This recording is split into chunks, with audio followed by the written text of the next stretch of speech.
And to carry on what James and Kevin were just doing, we're going to be doing this all day. As a matter of fact, all of the radio stations are here. I am right next to our co-workers and colleagues from all of the radio stations, right next to WTLC.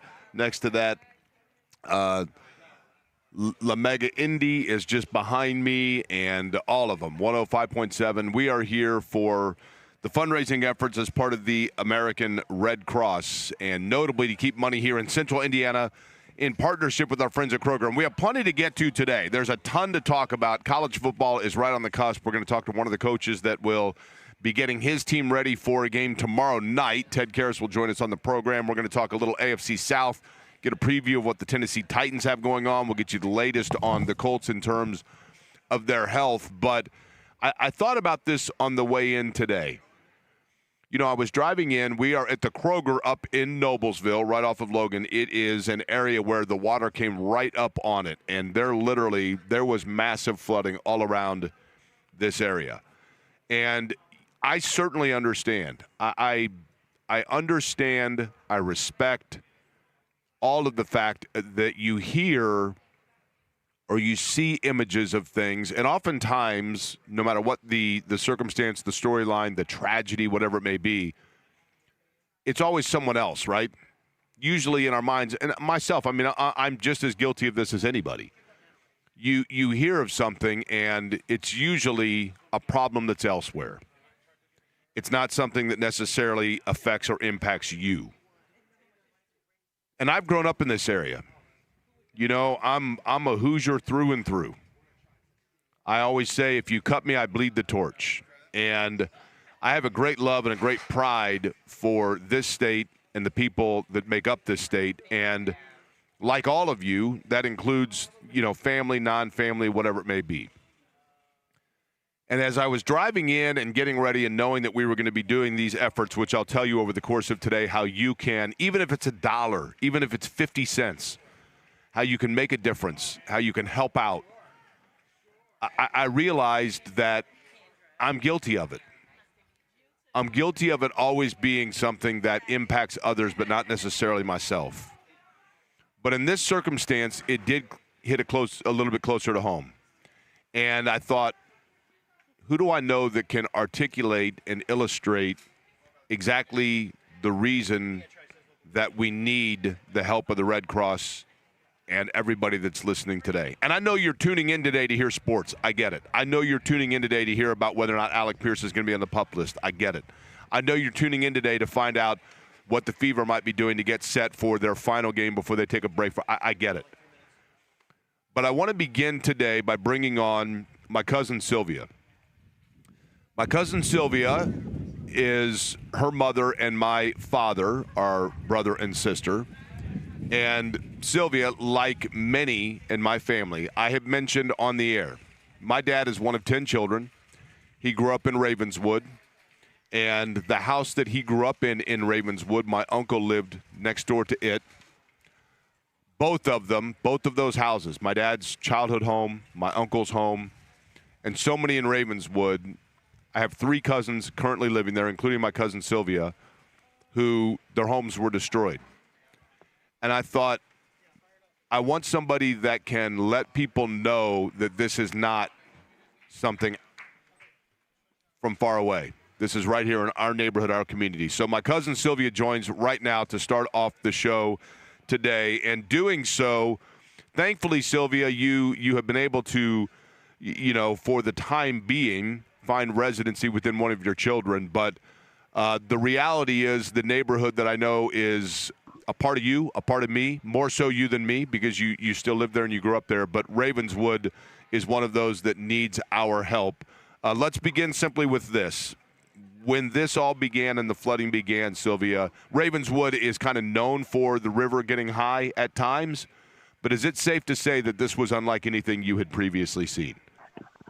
That's exactly right. I have lived there. I've rented in 3 different locations, and 18 years ago, I actually worked at Kroger, had been there a few years, decided it was time to buy a home, And we found a place. It was a VA foreclosure, got a really good deal, and I've now been there 18 years. So I've seen flooding in the area. It's come up to my deck. I could hear it sloshing in the pipes, but nothing comparable to this. I took my car and my little riding mower up to, there's a park down the street from us, and it's on higher ground. And most of the people in the neighborhood know if it's going to get bad, take your vehicles up there. So I did get them up there the night before.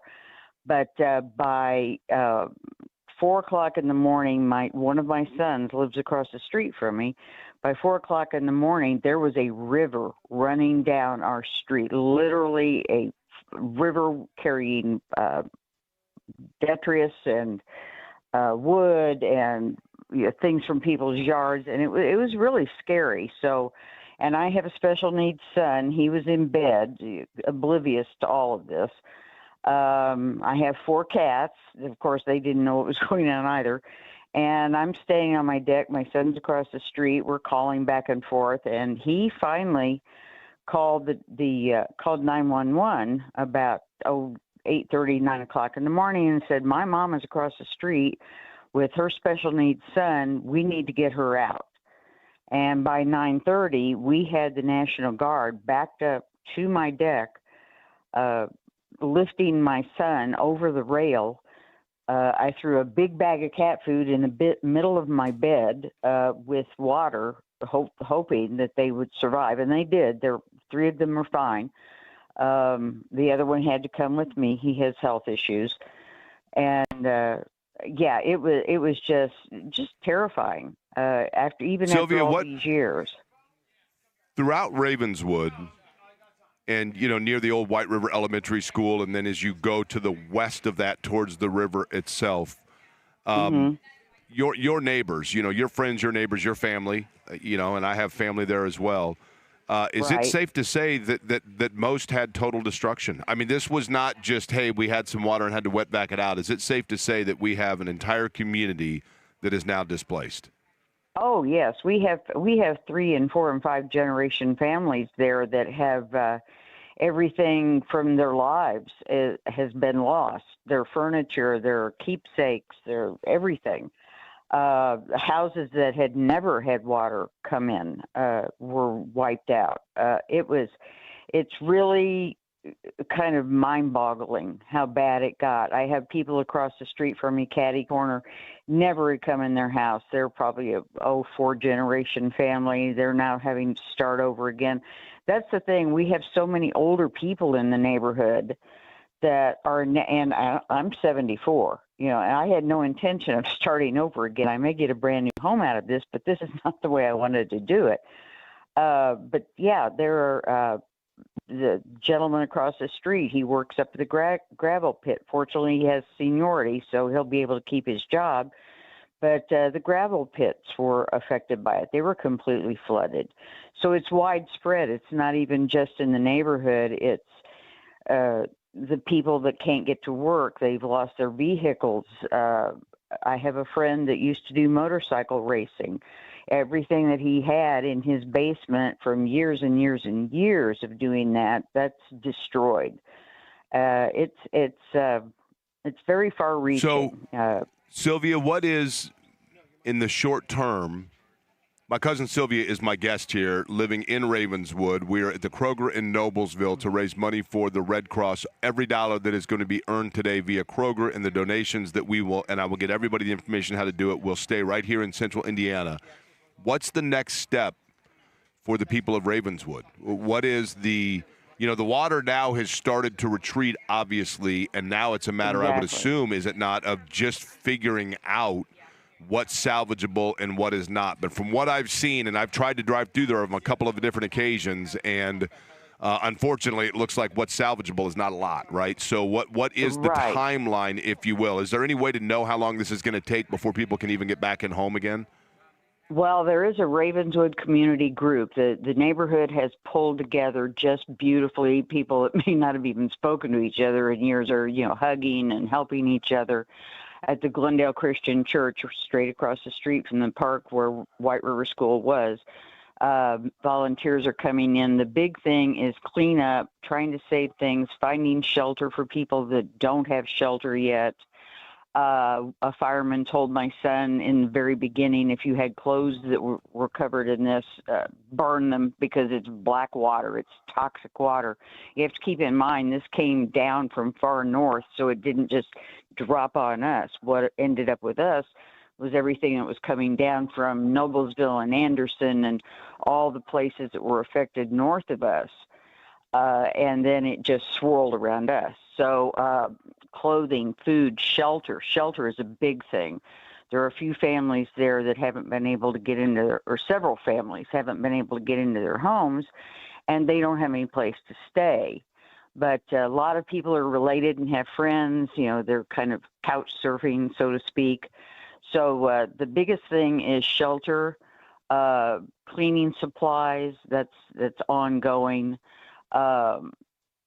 Things to keep their things in totes. Pet food seems to be a big thing. Dog and cat food seems to be it's going out the door rapidly at the church. So if anybody wants to go by the Glendale Christian Church there in Ravenswood and ask what they can do, they would be the central hub to find out what's needed. Well, Sylvia, I appreciate the perspective. Certainly, we want the best for everybody in Ravenswood. We'll do what we can. The good news, I guess, to some extent, is at least Queries have been used to being couch surfers now for 5 generations deep. So at least in that regard, we're good there, right? But exactly, but listen, exactly. It's genetic. That's right, Sylvia. Listen, all the best to you. Obviously, we'll be in touch and we'll do what we can. But I appreciate the perspective and also just the ability to articulate for folks that our neighbors. These are our family, our neighbors. In my case, family. But I appreciate it, Sylvia, and we'll be in touch. But certainly the best to you, all right, and everybody there in Ravenswood. This means more than you know, Jake. Every little bit helps, and this is a huge, huge help, a huge boost. Well, I appreciate it, Sylvia. My dad grew up in Ravenswood, and I have multiple family members that don't know what's next, and it's tough. It's hard. I mentioned to you, the house even if it's bought, right. Go well, ahead. I was going to say, even if I wasn't around there all the time, you know what I mean? I mean, even if I'm not through there all the time, it still is. I mean, it is the root of for me. I've always taken great pride in it, right? Just that my dad grew up there, and that so many people are still there. So, right. And I want you to carry point that out on. also, I want to point out also that Ravenswood is, in my opinion, the safest neighborhood in Indianapolis. I would walk anywhere in that neighborhood at 4 o'clock in the morning and feel completely safe. And I tell that to people that move into the neighborhood and people that live there. I love the wood. It's like a nature preserve. We have everything from foxes to herons and everything in between. So I love the neighborhood. I want to see it recoup, and I hope this helps. And Sylvia, 60% of queries are also wild animals. So, I mean, you get a little of everything, right? I mean, this much we know. You're a all right, Sylvia, all the best. I appreciate it, okay? All right. Thank you so much, Jake. Thank you. That's my cousin Sylvia. I just wanted to give perspective and put a voice to what it is that today we're doing out here. And, a great thing that she mentioned there, just for example, all the Central Indiana Krogers, when you go, you can round up on your purchase, right? So you could go, just for example, obviously up here in Noblesville, the Kroger we are, this would be a perfect location to do that. Come by and say hi for that. But there's a Kroger right there, right across from Ravenswood at 65th and Keystone. If you were to go there and get everything from the basic food supplies, pet food, a huge part of it, and then you could drop it right off there in Ravenswood at the Glendale Christian Church, perfect way to do it and to help out. And when you make that purchase, simply round up right there. It's going to be available to you. The other way that you can do it, of course, in helping out is to text the word GIVE. That's GIVE. Text the word GIVE to 317-239-1070. And you will get the information there on where you can help out. Also on this station at 1075thefan.com and our website. has all of the information as well on how to give and how to help. But we do have sports to get to as well today on this Wednesday. Good afternoon to you, or good morning, I should say. My name is Jake Query. Eddie Garrison, the other voice you hear on this program. It is Query and Company on 93.5 and 107.5 The Fan. And, Eddie, I know that last night, I don't know if you were wanting to match wits with me, if you just needed somebody to talk to, if you had some sort of therapy, but you sent me these like 3 different texts. Hey, I need to talk to you. Are you going to be around? And then you called, and I think I was on the other line, and then I called you back, and you never got back to me. But we have plenty to talk about today, correct? Yes, I texted you. I was like, hey, you actually going to be up at 11? You said, of course. Called you, and you said, hey, I'm going to have to call you back. And then That's your right. call back comes like, I don't know, like an hour later. At that time, I was already in bed, and I was getting some early sleep. Okay. So I missed out on the callback, right? Yeah. Okay, fair enough. Well, let's begin with this in terms of today and the storylines of today. Obviously, we have upcoming Saturday, the Colts in the preseason game, the preseason finale against the Detroit Lions. But I'll be in Milwaukee for the IndyCar race, but a lot of eyes will be on it, not necessarily because of who's going to be playing or what number of snaps Anthony Richardson's going to get. But I do think that there is, and maybe it's unfair. Maybe it's unfair that this is how we are now. Maybe it's unfair that, when you look at a storyline or an off-season for the Colts, that the big one is the Daniel Jones injury and then the surprise news of the injury or the surgery to Alec Pierce. Maybe it's unfair that means that, and it puts us in the position to consistently scrutinize every movement of Alec Pierce, to look at Alec Pierce's ankle, to look at his lower leg. But, Eddie, it may have been, and you never know now, right? When you see something that's posted, you get concerned or you get excited or you get whatever. Then you find out that it's actually from a couple of days ago, okay? And there is a video of Alec Pierce that apparently was from yesterday of him walking around where Shot by James it does Boyd. look like he is – yeah, and it looks like he's still favoring it, right? Mm-hmm. It looks like he is still favoring that ankle and that leg, and that is of concern when you look at it because there is still question about his overall health. Now, I think we know that the way players can be taped, I mean, there are a number of things that can be done where a guy can be limited in his overall movement, and then he goes out in the game, and it offsets that.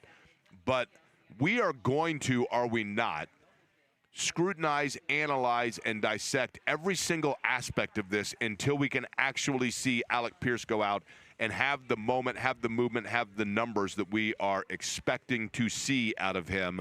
Until that moment happens, Eddie, we are going to have skepticism about this, and we're going to have hesitation, partially because, need I remind anybody, I think it was, 7 years ago today that or this week that Andrew Luck retired. I'm not saying that that's where we are with Alec Pierce. What I'm saying is that there is always that natural cynicism and skepticism that comes when it comes to players and trying to find out what their availability is. Well, and especially when you have to consider this. Like, this was a surgery that happened after he signed the big extension, and it was like, oh, by the way, we just signed this guy to 4 years, $116 million, and he's got to have a procedure done on his ankle. It's nothing big at all. It's it's just a minor procedure to kind of clean some stuff up to get Alec right. He was dealing with some ankle pain last year. They tried to do the PRP injection and it didn't work. And then of course we highlighted it on Monday that there was the reveal from Chris Ballard after he was correcting James Boyd's report that he had received a second PRP injection following the ankle surgery, that it was also the heel. And I remember when we talked to Ralph Reif, Jake, a couple of weeks ago, he made mention that a guy who is dealing with a cleanup procedure is not out 4 to 6 months. That signals to Ralph at the time, and probably still does, that he had something fixed and operated on. And so until we fully know what that procedure was and what they went in there to fix, there is going to be skepticism. And I think even with the franchise itself and its handling and lack thereof of injuries, Jake, it's always going to be worst possible scenario. Yeah, and I think, again, as much as I hate saying it, the limp itself gives you pause. It shouldn't be that way. It's more like it shouldn't be that way, but I saw somebody say either he is still trying to favor something or he just has learned to walk like me, essentially, right? Because, you know, you don't think I have like a little bit of a kind of a cool strut about myself? I think you think that. I don't know how many other people think that. Most people listen. My buddy Bob, who's standing right here, he knows what I'm talking about. He's sitting there, he's nodding his head. Is this the same Bob that goes to your gym that loosens up the hamstrings? No, not Bob the trainer. Bob the trainer, who says that my hamstrings are like trampolines; they're so tight. It's not that Bob. No, this Bob is a former television cable puller that's a native of Pittsburgh. And he's here because he heard the show and he wanted to see the help that's being done around. Even people from Pittsburgh can love and appreciate and feel the camaraderie and the love that is Central Indiana. And so he wanted to be a part of it, and he's here. But he agreed with me on the fact that I have a bit of a pimp strut when I walk. Oh, nothing wrong with that, right? Sure he did. He did. I'm just saying. Coming up, college football is right on the cusp here. And one of the big storylines is going to be this, and I'll get into this more as the show progresses today, because it becomes an area that, and I know this is not difficult to do, that exceeds or goes beyond my intellectual capability. But as I understand it, and anybody who knows this or understands it better than I, feel free to correct me. I'm well open to that. But the situation yesterday that we talked about with the Big Ten and the SEC, and then in addition to that, the situation with Stephen Daly and Wyatt and Indiana on their defensive line and players with fifth year. I think that there's a lot of confusion, and I understand that, of cross-pollination of people feeling like one story is actually related to another. For the most part, these are two stories that are cousins of one another, but not necessarily under the same umbrella. And let me explain. Two different things happened yesterday, or within the last month or so.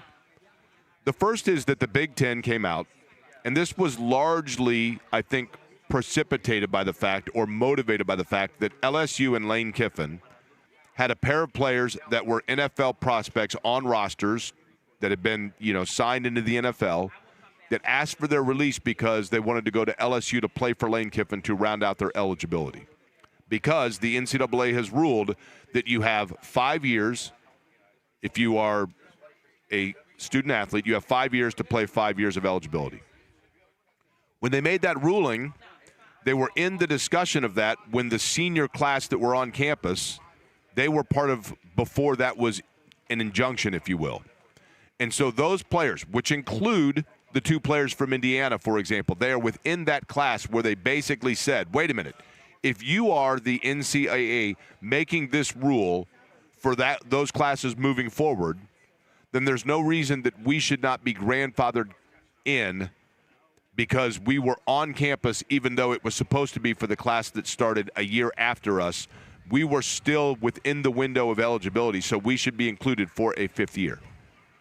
A federal judge ruled on behalf of that argument, which made eligible Daly and Wyatt for Indiana. In that same capacity, somewhat related to that, the two players that had played at Ole Miss for Lane Kiffin went into the NFL and realized we can make more money with the 1 year of eligibility that we would have at LSU than we're going to make in the NFL. So let's ask for our release from the NFL, go back to LSU, play that 1 year of eligibility, which this ruling says we have that year of eligibility. The Big Ten then stepped forward, not related to the Daly and Wyatt case, but rather motivated by presumably the case with the two players from LSU. The Big Ten stepped in and said, not so fast, my friends. If you have signed with an agent, if you have become a professional athlete within the NFL, then you have exhausted your eligibility and you are not part of the 5-for-5 essentially ruling. You would be deemed ineligible to go to play in college athletics. Now, the reason that is, in what is an odd hypocrisy, is that the NCAA knows. They're not going to say this on a press release. They're not going to put this on a billboard. But the reality is this. It's one thing for a player to get $2.5 million to play as the quarterback in Indiana. It's one thing for a player to get $800,000 to transfer from Boise State to Florida State. I'm just throwing out generic hypotheticals. That's one thing. But when you start intermixing the policy of players going from NFL to college to NFL to college, you start typecasting in the minds of your consumer that you are now an affiliated developmental league or minor league. And what we have learned from the XFL, what we have learned from the USFL, what we have learned from the UFL, what we've learned from all of these leagues is that fans don't necessarily get excited about minor league sports. They love college athletics, and they love the thought of amateurism, even though we just kind of look the other way of the fact that there's big money within the transfer portal. But it is still under the umbrella of the NCAA. And the second that we feel that there is some sort of a symbiotic give and take of payment between players and back and forth, then people are going to become disinterested in it. And the NCAA is aware of that, and they need to draw a line in the sand to say, you know what, we are going to put down the law here. And the Big Ten was the first to do it. And what I was interested in finding out was whether or not the SEC would follow suit with the Big Ten, or the SEC would say, so the Big Ten doesn't want these guys. We'll take them all and we'll win every game. And the SEC looked at the Big Ten and said, this is the league that was the first to have the foresight to expand nation to nation. This is the league that was the first to have the foresight to have a national television network that brought in billions of dollars to them. This is the league that did a lot of different things that all seemed to be and turn out to be the right thing that we were following suit with. So we better get on board, because the precedent is that the Big Ten is, in fact, the big brother that can set the way that we're all going to sit at the dinner table. And the SEC yesterday came out and said, we're on board with the Big Ten. Now, the other question that becomes that we'll get into, there is something that, while we can applaud the SEC and the Big Ten getting together in what would appear to be the scrupulous thing to do, does that set a dangerous precedent for moving forward, what that means between those two leagues and the NCAA? I'll get into that later, but speaking of, we do have college football to discuss next. Is that right, Eddie? That's right. Yesterday we got the UND perspective with Chris Keevers. Today, it's a friend of the program, Ted Karras from Marion. All right, the Marion Knights getting set for their game tomorrow night against UND. We got the UND side, as Eddie mentioned. We get the Marion side. We do it next as we return here at Kroger and letting you know how you can help out with everything that's going on. Hoosiers Helping Out Family here in the Heartland, part of Kroger as well. We'll talk about all of it between now and 1. It is Query & Company here on 93.5 and 107.5 The Fan.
Query and Company on 93.5 and 107.5 The Fan.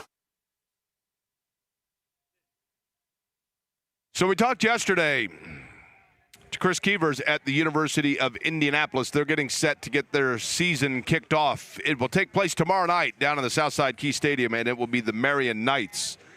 And they're always personable head coach Ted Karras that will be kicking things off with them. He joins us now on the Schwab Men's 2-in-1 hotline. Coach Karras, first off, it's fitting that you are on the Schwab Men's 2-in-1 hotline because I'll be honest with you, when I think of you, I think of the strength of two men in one, but yet you're a pretty suave dude, right? I mean, those are all fair statements? Right? I don't know if I've ever been described as suave, but I'll take it. Okay. Well, you are now, right? I mean, we'll take it. Yeah. Let's begin with this. Before we get into the season itself, just that football program and what you have at Marion, and I talk to you about this a lot. I mean, the fact that you've built, obviously, a great program there. I know last year ended in a way that was of disappointment to you, and the fact that you guys were rolling along and then the season comes to an end. Was it difficult for that way for the season to end and then to kind of move into and have to turn the page getting into this year? Yeah, very difficult. Very difficult for me, some of our staff. I think the kids are pretty resilient, but it was truly an egregious, absurd, and preventable event, that ruined the season and a lot of hard work. And, I've been around, obviously we won the first national championship, here. I know what it looks like. And we had that caliber of a team, and the way of the events that it all went down, she'll never sit right with me. But that is over. And football is what have you done for me lately business. And it's the 2026 season. And we're excited with this group, resilient group, a lot of good guys coming back to try to run it back. How much – it's interesting because right there when you said – and I don't want to dwell on it too much. I mean, I promise you we are going to talk about tomorrow night. But when you look back, just in your answer right there, I can tell that this was different. This did linger with you. This did hurt you. I think because you have a pride in that program and what you had built, right? Yeah. How did you overcome it? How did you handle it, compartmentalize it, and find the resolve to move forward from it? Well, I think one thing, time heals all wounds, number one. But number two is the players. Reese Byerly, All-American tackle, looked at me and says, Coach, we're just going to have to, pick ourselves up, dust ourselves off, and, get back at it. And I really drew a lot of strength, really, from our team. And I appreciate that from our team. Is really player-driven, and they're excited to get back and, prove themselves again. But that's really the players helped me get through it. And that was because, and this is the one thing that I think is interesting about your level, okay? Mm-hmm. Whenever we have now, we live in this kind of crazy world, Coach, right? Between we were just talking about it, the transfer portal and the Big Ten and the SEC having to talk about not taking players from the NFL. And I talked about this with Coach Keevers.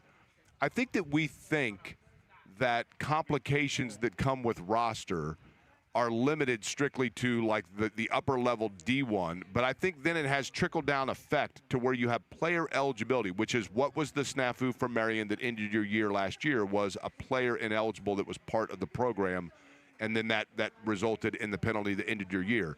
But how difficult is it to navigate through with each case now, the transfers, the eligibility, and everything that goes in with building a roster?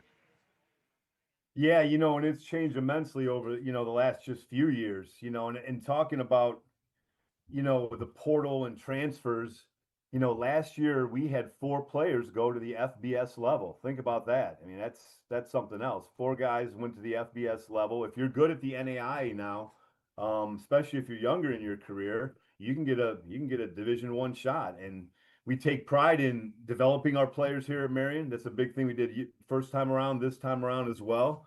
And we want you to be a Knight for life. But the reality is, if you're good at this level, you have a great opportunity to get a full ride scholarship, which we can't offer at a Division I institution.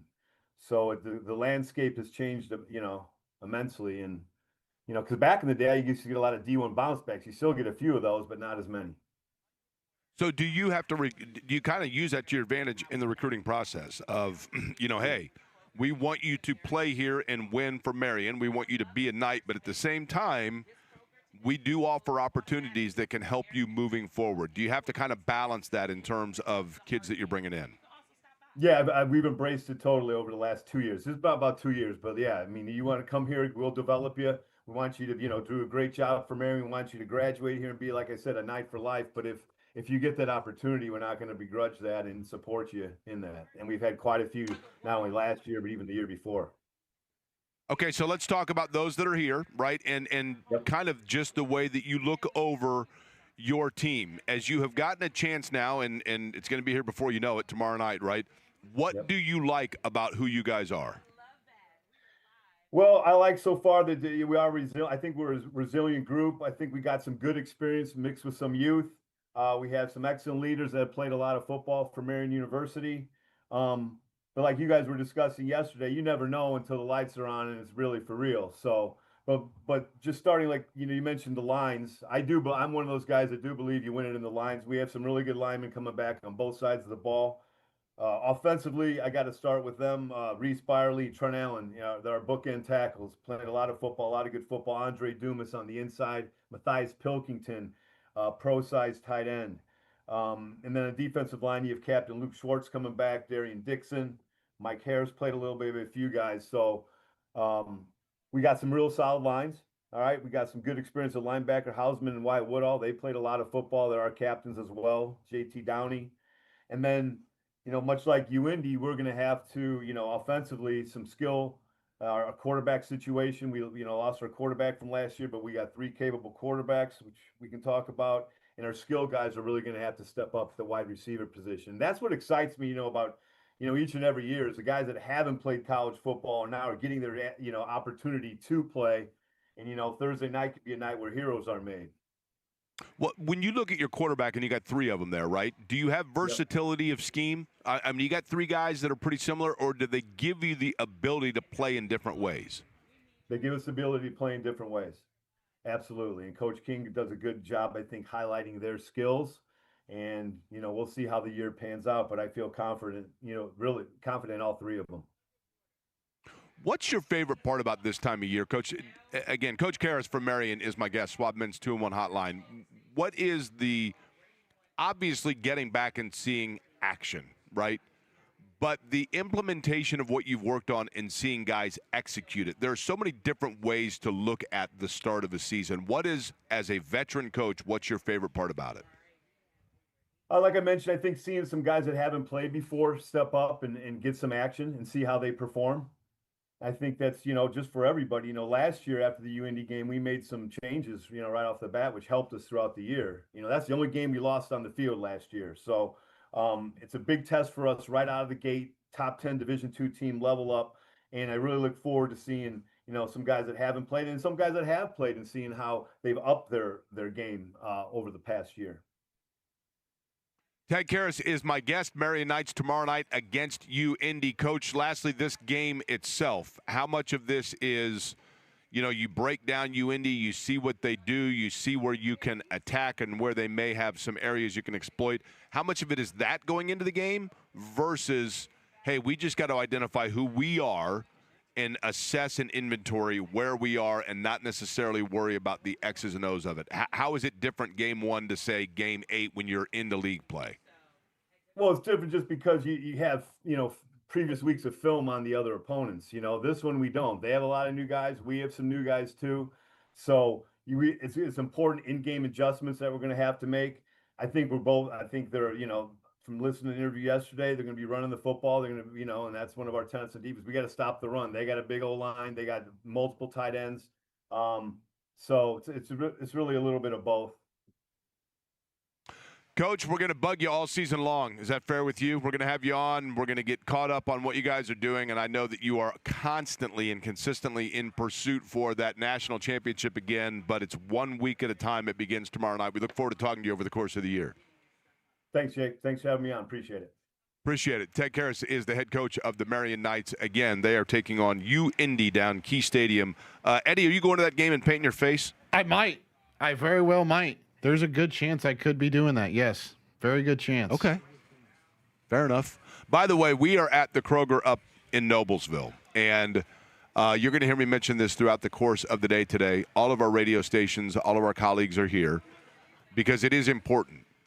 If you're just joining the show right now, then off the top, I talked with my cousin Sylvia, that is one of many family members that I have in the Ravenswood area. And, you know, I know of literally the countless number of homes in Ravenswood that were flooded, that were destroyed, circuit boxes that are gone.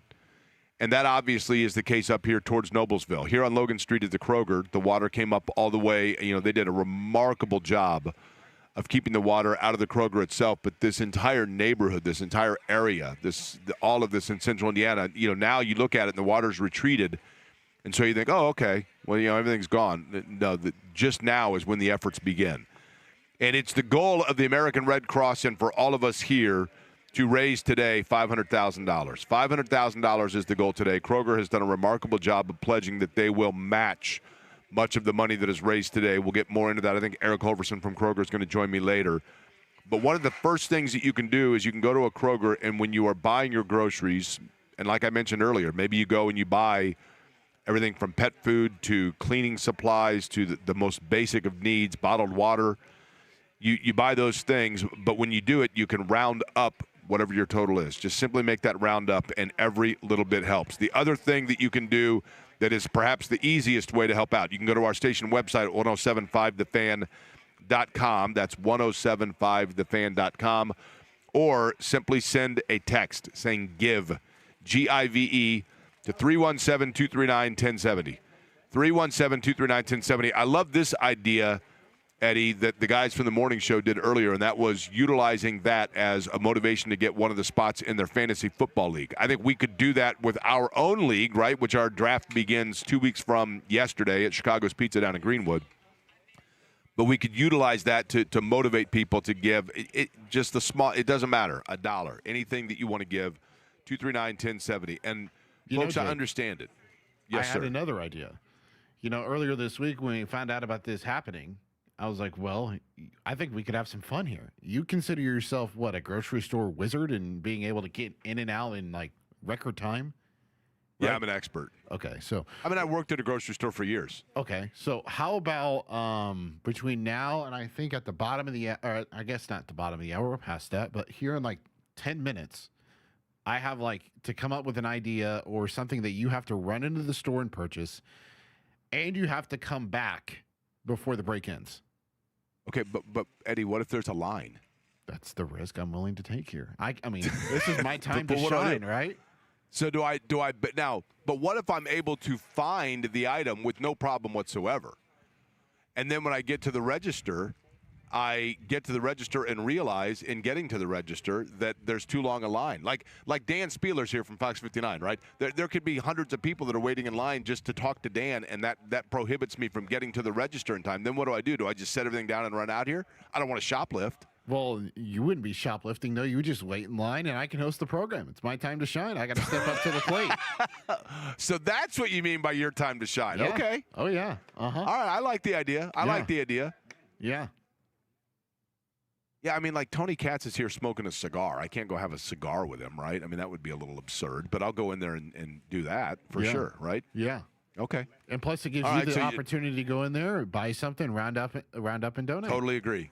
Eric Holverson is walking out right now. We'll ask him about it. We'll get his thoughts on the idea. As a matter of fact, maybe we'll even do that next. But we also have upcoming the Super Bowl of motorsport, one of them, that's going to be taking place on the west side of Indianapolis. We'll get into that and talk to one of them that's participating in it at 10 minutes after the hour. We are at the Kroger in Noblesville on Logan. It is Query & Company here, 93.5, 107.5 The Fan.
This is Query and Company on 93.5 and 107.5 The Fan.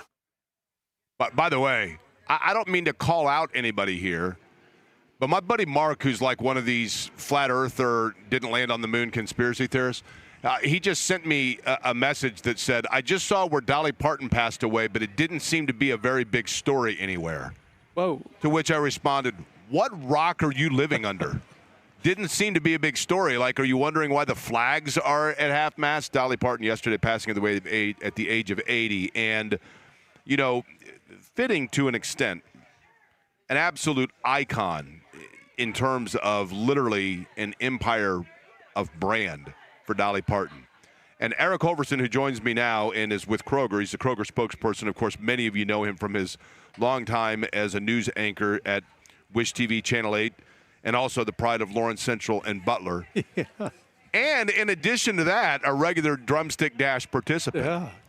Yeah. Eric, you know, one of the things about Dolly Parton, I think that two things about her that are why the entire country mourned her loss. Number one, because she was just always so authentic. But number two, I think the charitable side of her. You know, somebody that came from the most humble of background and yet seemed to always be connected with those that were still in that humble background and saw hope within her and her ability to connect with so many people, which truthfully is, I think that makes Indiana unique as well, right? This is a community. We are here today, and I want to thank Kroger in particular for this partnership in helping out people that you don't see it now because everything's dry. Right. But, man, this area was hit hard. And it changed so rapidly over the course of, say, last Friday. There was somebody who was shopping here this morning, and she said over the hour that she was in there, the parking lot started to fill. The entrance that she normally would use was full, so she had to head home a different way. And it just kept climbing until the water was basically right up against the curb where we are sitting right now. So this store was an island. And along the lines of what you're saying, the generosity that has inspired since from Hoosiers, showing Hoosier hospitality, in a sense, Hoosier generosity, is coming out over and over again as we see people doing the roundup at the register. Yeah, and let's get to that in terms of how there are several ways that people can give to help out here in this relief effort for those that have been hit by this flooding. You can text the word GIVE to 239-1070. That is our station text line that most of you use to tell me that I need to land the plane on my thoughts. But you can do it now by texting the word GIVE to 239-1070. But also that aspect of the Kroger Roundup is a simple thing to do. Can you elaborate further on that, Eric, on what people can do and how they can help out? Yeah, if you go to the store anytime for, say, during a normal month, we'll have, at self-checkout, for example, there's a little square where you can round up. If your bill is $12.50, you can hit a little tab and round up to $13. That 50 cents goes to hunger relief. Well, for help in the heartland, all of that money for the next 2 weeks, well, from last week until August 31st, is going to support the Red Cross and its relief effort. It can be that simple. The cashiers also have little cards at their cash registers where if you want to make it a round up a full $1, $5, $10, you can do that there as well. But the easiest thing is just to click that little tab on the screen. For how long, I guess a two-part question. Number one, which Krogers in terms of the reach of this for people? Because, you know, we think about the impact in the American Red Cross, the dollars are all staying right here in central Indiana. I think that's a very important thing for people to know. But this will be going on in terms of Kroger giving for this particular relief effort for how long, and which Krogers are we talking? Through the end of the month. So say through the end of August 31st will be the final day of this, and then we'll start a new Roundup campaign for a special hunger relief project we're working on.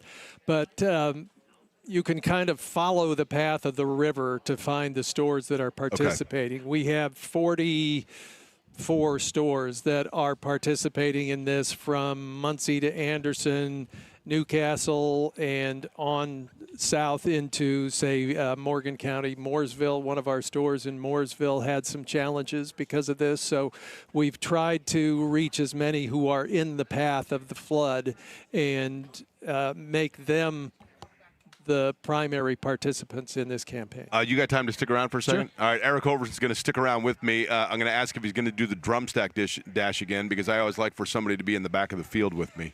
And you've done the mini too, haven't you? Not for a few years, but I have. Well, yeah. I like the back of the field in that too. But we'll get more into this and a couple of questions for Eric about Central Indiana, all on the other side. And big event taking place, technically, I guess it would be Claremont, but just on the west side coming up next weekend. We're going to talk about that with one of those that's coming to Indiana for what they call their Super Bowl. We'll explain all of it when we return to Query & Company here on 93.5 and 107.5 The Fan.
I would like to thank, and let me begin by simply reading this. Eric Holverson is here from Kroger.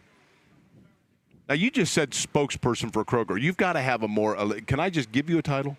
Head of Communications and Public Affairs for Kroger Central Division. That's a long business card, right? Yes. If you got to pay by the word, that's a problem, right, on the business card printout.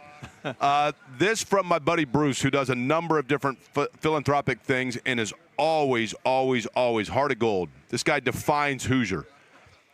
He puts on an effort every year called Concerts for a Cause, which helps out in different various fundraising.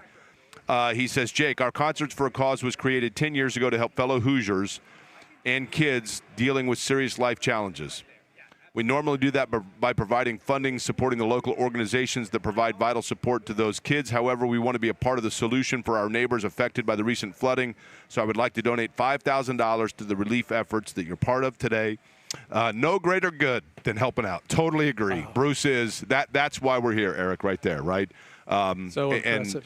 And again, I want to thank Kroger also for helping us kind of let everybody know of this need, right? I mean, it is. And you've been a part of Central Indiana for a long time here, not just from living here, but also, working on the news side of it. Mm-hmm. You've seen your fair share of stories of Hoosiers coming together, right? Yeah, I just sitting here thinking of flooding. There was a situation down in Bartholomew County, because Columbus would occasionally have some floods, and I remember covering flooding down there from the helicopter from the old Chopper 8, and flying back saw a goat standing on the back of a cow because the goat was staying dry. The cow was chest deep in the water from whatever runoff they were dealing in. Unbelievable.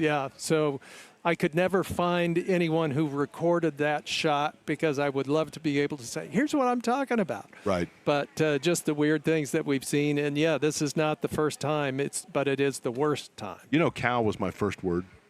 Is that right? Yeah, I lived in Shelbyville when I was a kid, and we lived near a farm, and cow was my first word. Not mom, not dad, cow.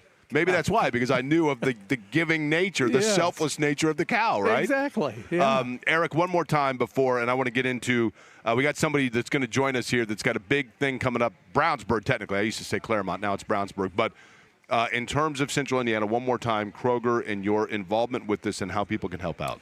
We're asking the customers in 44 stores basically along the path of the White River, where the damage was the worst and the water rose the highest. We're asking those customers to round up at the register. So a $12.50 bill can be made into $13. That 50 cents goes to the Red Cross. We do have the option to boost that by $1, $3, $5 if you're able to do more. That's great. You can round up at the register, and everything we do stays local, helps the Red Cross, and helps the Red Cross then support the people in need, because while the water's gone, the need is not. It's just starting, right? It's just starting. It's going to be a long recovery. Eric, I appreciate it. It's always good to see you, by the way. You too. And so Drumstick Dash, you're in, right? I'll be there, but slowly. Mini marathon?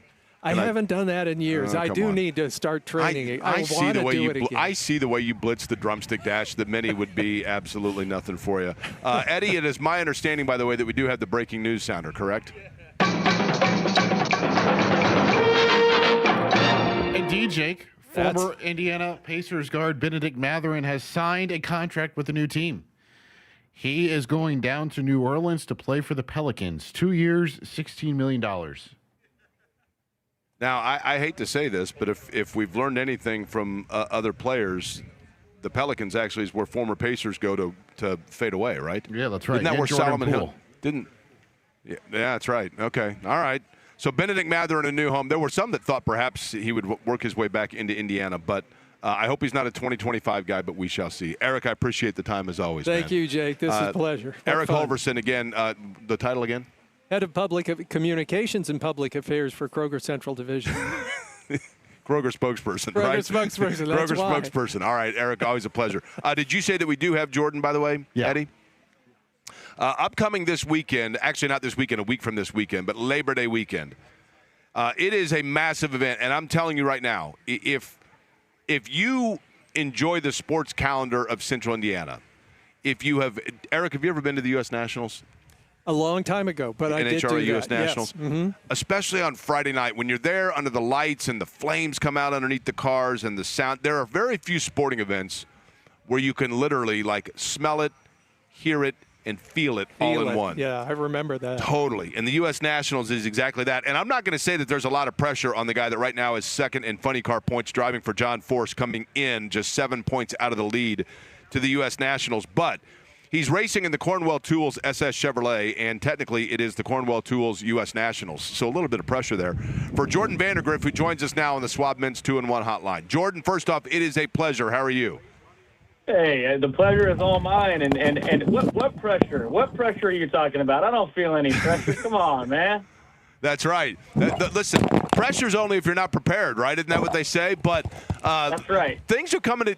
But listen, you have put yourself in a really good position here, right? Because you've had good results. You're coming off. I think, if I'm not mistaken, you just had a runner-up finish of note that put you now just 7 points out of the lead. So it does seem as though things are coming together for you. What has been the difference just in terms of putting yourself right here in position to be in position? Yeah, absolutely. Well, first of all, what's up, Central Indiana? If you haven't been to the Cornwell Quality Tools U.S. Nationals, you got to come. You explained it so well. The sights, the sounds, the smells, it's unlike anything else you've ever experienced. So come out. But, yeah, we've had a great year so far. I mean, I get to drive for John Force, the greatest funny car driver of all time, the pioneer of our sport. He's done so much for NHRA drag racing, and he's given me the opportunity to drive for him, and he's given me the best equipment to showcase what I can do and what my team can do. So, my crew chief, Chris Cunningham, Jason Bunker, and all of my guys, we've done very well so far this year. And, we're coming off a runner-up finish in Brainerd just last weekend to put us 7 points back of first place, and we find ourselves in second. So it's really, it's a team sport, just like other team sports, like the Colts, like the Indianapolis Indians up here, like it takes a team. And so far we've performed very well and put ourselves in a good position to chase that championship this year. So it's just been a dream come true for me. And, driving for John is a dream for a lot of people, and I'm very lucky and honored that I get to live that dream. Now, Jordan, you're perfect to drive for John Force because John Force is like the walking spokesperson, right? He's constant energy. He's a good dude. He's fun. I mean, we know all of that. It's why, and you're a reality star. We'll get into that too. But yeah. But the reality is this, and that is that, you get the folks, because of all of that maybe are not as familiar with the sport. So before we get into the sport itself, for those that follow it, I mention this every year. And that is simply that, the NHRA, it began back in the day in basically California and the deserts. California, your home state. But, guys getting together and in the South and throughout Florida just saying, you know what, I've got my car souped up. You got your car souped up. Let's see which one's faster, right? That's where it really began. But now 75 years later, 75 years for the NHRA, we see it now to the point where it is. But in addition to that, it is Indianapolis that has become the signature Super Bowl event. Why is the U.S. Nationals, why is it out in Brownsburg, why is that the big one to you? Yeah, I mean, it's called the Big Go. I mean, it's called the Big Go for a reason. It's our Daytona. It's our Indy 500.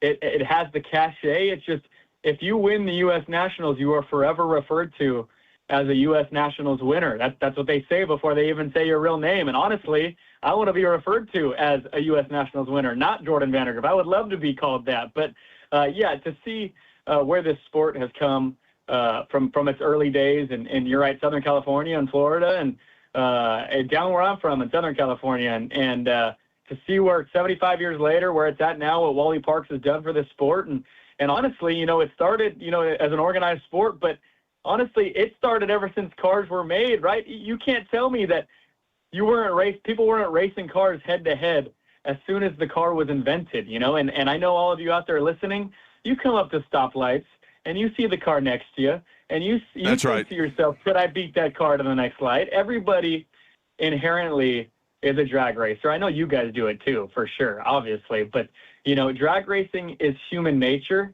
and to be at the top of the professional NHRA drag racing series and to do what we all want to do is just beat the other person be the quicker person, the car, get to the finish line first. It's pretty unbelievable. And yeah, 75 years into our sport, we've evolved. You know, the sport has come so far. We're going 340 miles an hour now in under 4 seconds, and the cars have 12,000 horsepower. And it's louder than they've ever been. If you've never been, you've got to come feel it. It's an earthquake. It rattles through your bones, and it smells. You know, it's going to make you cry, tears of joy because of the smell of the nitro. And you know, I'm just so honored that now I can carry this legacy of the sport and hopefully bring it into the future. And hopefully we're around for 75 more years. I think you know, the sport has a bright future, and hopefully I can be somebody to take it there. When you are lined up, Jordan Vandergriff is my guest. He is the pilot of the driver of the Cornwell Tools SS Chevrolet in funny car for the HRA. Right now, just 7 points off the points lead heading into the U.S. Nationals. When you're lined up, how much of that competition, how much of that drive to success, that motivation for perfection, how much of it is actually you competing against yourself and representing your team and knowing that it's not even so much about beating the guy next to you, but making sure, or the gal next to you, but making sure that in that particular moment when that tree lights up, that you are getting the most out of yourself? Does that make sense? Yeah, absolutely. I mean, I grew up playing sports. You know, I come from an athletic background, and I think in sports you're always competing against yourself first, right? You want to make strides. You want to be better than you were the run before. You want to drive the car better. You want to leave earlier. You want to get there first. And yeah, you're in a constant battle with yourself and your own performance, because if you don't do your job, then you're most likely going to lose. So the focus first is doing your job and doing it better than you did before. I think of it like a wide receiver and a cornerback, right? Like the wide receiver's got to do his job better than the cornerback does his job, right? And so that's the approach I take. I go up there and I try to do the best that I possibly can on the starting line, and hope that it's better than the person next to me. And so far it's been better than the person next to me more times than not, and I'm very lucky that that's happened. But yeah, it's definitely, you're in a race against yourself, and then you know, and then you're in a race against somebody else with a 12,000 horsepower car right next to you. Okay, so you grew up in Southern California. You played a number of sports. So let's begin with this. Dodgers or Angels? Oh, man. Listen, I'm an Angel fan, okay? So you know I can handle depression very well. Yeah, I'm an Angel fan. I'm a diehard Angel fan. I grew up – I'm not happy where the team is at right now, you know, but we've been struggling for some years. But I grew up when we had David Eckstein, Troy Percival, K-Rod, you know, and Troy Gloss. That was the heyday. That was my childhood. So I am a diehard Angel fan. Okay, so with that, as a diehard Angels fan, I'm a Blue Jays fan, and the Angels have kind of helped them out a little bit, but then they hurt them because the Rangers take 2 or 3, I think. But nonetheless, the reason I ask it, you got to, you got to kind of dust off the baseball skills tonight, right? Aren't you throwing out the first pitch? Yeah, I mean, just in a few hours, actually. The Indians have a day game at 1 o'clock, and I'll be out there throwing the first pitch. So, hey, if you have no plans, you can make it to the stadium real quick. Come on out there and see me throw it. I threw it at the Chicago White Sox game, and I threw a perfect strike. So I'm going to try not to bounce this one here today. Nice. There's a lot of pressure. So see, that's the Jordan. Pressure. And here's the thing: like, there's this. That becomes the question, right? Do you just try to casually throw it in there, or do you try to go with the high heat and then run the risk of, because if you take it too seriously and you throw yourself like a Randy Johnson way outside pitch, then you're never going to hear the end of it, right? But you don't want to try to look like you're too casual either, right? Have you practiced it? Other than the White Sox pitch, have you practiced it? Yeah, I mean, I grew up playing baseball, so baseball was my sport. I played all the way through high school. So I would think that my skills from then are still here, but you know, once you get out in front of the crowd and on the mound, anything can happen. But yeah, the goal is to throw a perfect strike, right? You want to right down the middle. Maybe I'll paint the corner. Maybe I'll try to paint the outside corner just to give myself better chances. Nice. Nice. All right. Hey, I'm curious of this. Jordan Vandergriff is my guest, Swabman's 2-in-1 hotline. When you grew up playing baseball, and in particular, once you got to the age where you got guys throwing real heat and you're swinging, how much of the hand-eye coordination of hitting a fastball, I'm not saying it's the same thing, but did it in any way relate to, because the reality is when you're sitting there at the starting line in the U.S. Nationals and you're watching the tree light and you're waiting for go time, some of it is hand-eye coordination, is it not? It's reaction time that I would think that is one area where it's somewhat applicable. Yeah, I think it helped me tremendously. Honestly, you know, when my career started, I did think of it that way. I grew up playing baseball, and hitting the baseball is hand-eye coordination and reaction, right? And I told myself, well, if I can hit baseballs, then I should be able to react to the tree. And instead of hand-eye, now it's hand-foot. So it's hand-to-foot coordination, and I've trusted my reflexes and my reaction to. I credit it to my baseball career when I was younger. I'm glad that I played when I was younger, because I do think that it's helped me almost trigger my reaction just like I would hitting a baseball. You know, it's hard. You know, I played in Southern California where, you know, the baseball teams down there are pretty good. So I had guys pumping 90, mid-90s. And to hit some of those fastballs, it's you have to be quick and you have to be to the ball with your hands. And I think that it's helped me extremely a lot these days in my career. And I always harp back. I go, look, I'm a baseball player, so I should be able to hit this tree pretty well. And I take pride in that. Okay, let me run past you a couple of things you've done in your career, and I want you to tell me which one was the most natural to you and which one felt the most awkward, okay? Okay. You were a Fox reporter for NHRA, so you've done live television commentary and reporting on the NHRA. So you've been a part of the sports media from a television standpoint, kind of similar to what we're doing right now.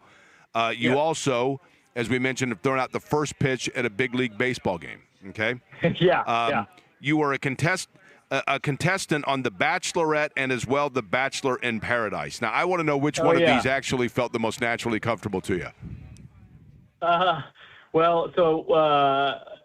you're saying is I'm a big league pitcher is what you're saying. I did throw a pitch in the big league too. So, it was right down the middle, by the way. The most unnatural for me was definitely the trying to find love on national television. You know, being vulnerable. It's definitely a different. It's definitely a different feeling. So that was definitely out of the norm. But the Fox reporting for NHRA was great. But I knew the sport. You know, I knew how to talk about it. I knew how to convey it to new fans. And throwing the pitch. That's what I did growing up. But trying to find love. I'm still trying to find it too. By the way, I haven't found it yet. So we'll see if it comes soon. How much paradise was there for The Bachelor in Paradise? Was the paradise part, was that fake? No, you know what? No, we were down in Mexico. We were in paradise for sure. I'll tell you what. It definitely was paradise. Yeah, okay. You get to hang out on the beach and talk to some friends and some girls and do all of that. So yeah, that was definitely a good time for sure. Okay, fair enough. And then I would imagine that doing television. Anything, you got to be quick on your feet, but not near as quick as on your feet as you got to be when you're around The Bachelorette, right? Isn't that right? Yeah, definitely. I mean, there's some difficult. Let me tell you what, the media, you guys are trained professionals, and I came into it agreeing. I didn't know anything about it. I knew how to drive the race car, and I knew about the sport, but I didn't know what it took to be a reporter. And let me tell you, it's very difficult. The Fox reporters and the radio personalities, you guys are all very talented because it's not easy what you guys do. And I got to learn. Go ahead. We just try to paint the corner, Jordan. That's it. You got to try to, you know what I mean? I mean, you're supposed to be right down the middle, but we try to paint the corner from time to time when you're doing commentary. That's just the reality of how it works, right? Maybe you run it inside, you go up to the chin, you throw a little chin music here and there, but yeah, it was a great experience, and I'm so fortunate that they gave me the opportunity to do that too, and it gave me the opportunity to learn more about my sport and the inner workings of how the television production works, and I think it's helped me in my career now because I tried to learn from everybody that I could while I was doing it. So it was a positive for sure, and I ran some chin music in on some questions I used to ask too. I used to ask the hard-hitting questions for sure. There you go. I've always said, Jordan, in conclusion here, there's two kinds of people in the world, okay? There's two kinds of people in the world, those with the program and those that aren't. And those people that are with the program know what I'm talking about. Like, if you're a dude that's with the program, you're just like, I got dudes with the program. And I can tell you're a dude with the program. But so, too, is the NHRA, 75 years now, U.S. Nationals, Labor Day weekend, the 2nd through the 7th of September. Jordan, it's awesome. And I appreciate you guys putting on the show for everybody. the sights, the sounds, the smell, all of it. Look forward to it, and best of luck in painting the corner and throwing down the middle today at Victory Field. All right, thank you, man. Hey, like you said, hey, everybody out there, hey, get with the program, okay? Come out to the Cornwell Quality Tools U.S. National. It's going to be a great time. If you've never been, come out. If you have been, bring your friends, bring your family, and come see us go 340 miles an hour. Jordan, appreciate it, man. Best of luck to you, all right? All right, thanks, guys. I'll see you. I appreciate it. Jordan Vandergriff this is what I love about the NHRA. I love it because from the time it's disingenuous for me to say that I have spent a lot of time around it. I think my introduction to the NHRA, truth be told, was when I was working at a cigar store in Broad Ripple, and I was in my late 20s. I knew I wanted to get into television. I'd been doing stuff around Channel 6 forever. And one day I went out, and Ed Sorensen let me go out with a photographer and shoot some stand-ups, as we call it, some audition tape stuff. And I went out for the U.S. Nationals. I didn't know a lot about it, and put together like a mock story basically for a resume tape. Gary Selsey was a guy that smoked his tires in the finals. I remember that. But I had never been there, and I just went there for that purpose, which was probably a good exercise for me because I had to learn a little bit more outside my box of my comfort zone of a sport, aside from the stick and ball sports.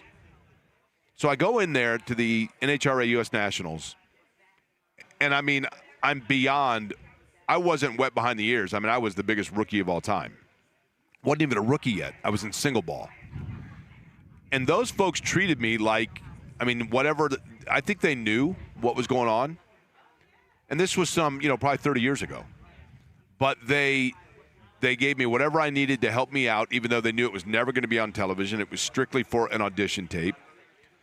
And every time since then, whether it be John Force, whether it be Larry Dixon, whether it be Snake Perdome, any of them, Ron Capps, all of the different drivers and participants, Angel Savoy, Brittany Force, Courtney Force, all of them that I've talked to over the years, they just have this appreciation and energy for their sport, for their series, which gets really good TV numbers, which has a very avid following, and has also, I think, an enjoyment from people that come around it from a just transcendent standpoint.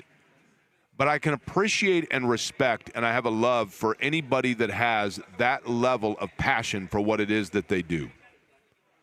And even if it's not a sport that is your number one calling, if you have a passion, you have to appreciate and love that passion that people have.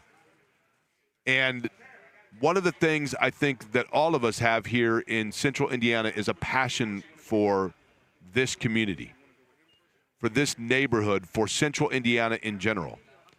And it's why we're doing Help in the Heartland along with Kroger here and our friends at Fox 59 and CBS 4, to help out those that have been impacted by the flooding. And when you hear about somebody that was impacted by flooding, you think, okay, well, it must be tough for them to get water out of their basement. This is so much more than that. This is historic and unprecedented in terms of the level of damage that was done and the lives that were altered. I'm talking about houses that are basically totaled, people that can never go home again, people that lost everything from all of their possessions. Think about just the simplistic of your photo album, but your electricity, your circuit breakers being underwater, all of your food is gone. Toxic waters that went through and have now made all of your possessions toxic, and they can never again be washed, cleaned, anything. And basically everything has to be destroyed, which destroys lives, and it takes a long time to put the pieces back together. And sometimes when you put the pieces back together, you need the help and the passion of the people around you, which is why we're here today. And if you are at any of the 44 Krogers along the White River throughout the state of Indiana for the rest of the month, when you make a purchase for anything, you can round it up. You can simply hit round up, and the difference will be rounded up going towards the American Red Cross. And notably and specifically, every dollar that is being generated for this is staying with the Red Cross right here in Central Indiana. And I want to thank again Bruce for his donation that he made. You can donate by texting the word GIVE to 317-239-1070. That's 317-239-1070. You can go to our station website at 1075thefan.com. And every single, you might think it doesn't mean a lot. Kroger's matching the donations today up to $10,000. So every little amount matters. And I want to thank everybody for being a part of it. Eric Holverson from Kroger today as well for being out. We'll come back. We will continue talking sports as well, including that news regarding Benedict Mather. Not really of great implication for the Pacers, but maybe it was, because is that a guy that we thought would have been in the mix here? We're going to talk Colts as well, AFC South. We'll do it coming up top of the hour at noon. We'll go down to Tennessee, which means that Eddie can do his bachelorette party impersonation, which is a wildly popular segment of this program. But we might get one of my colleagues from the building that's one of my favorite dudes to come over and join me in a second as well. We got a lot going on here at the Kroger. We're in Noblesville on Logan Street. Come by, say hi, help out. It is all part of helping the Heartland here on 93.5 and 107.5 The Fan.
This is Query and Company on 93.5 and 107.5 The Fan.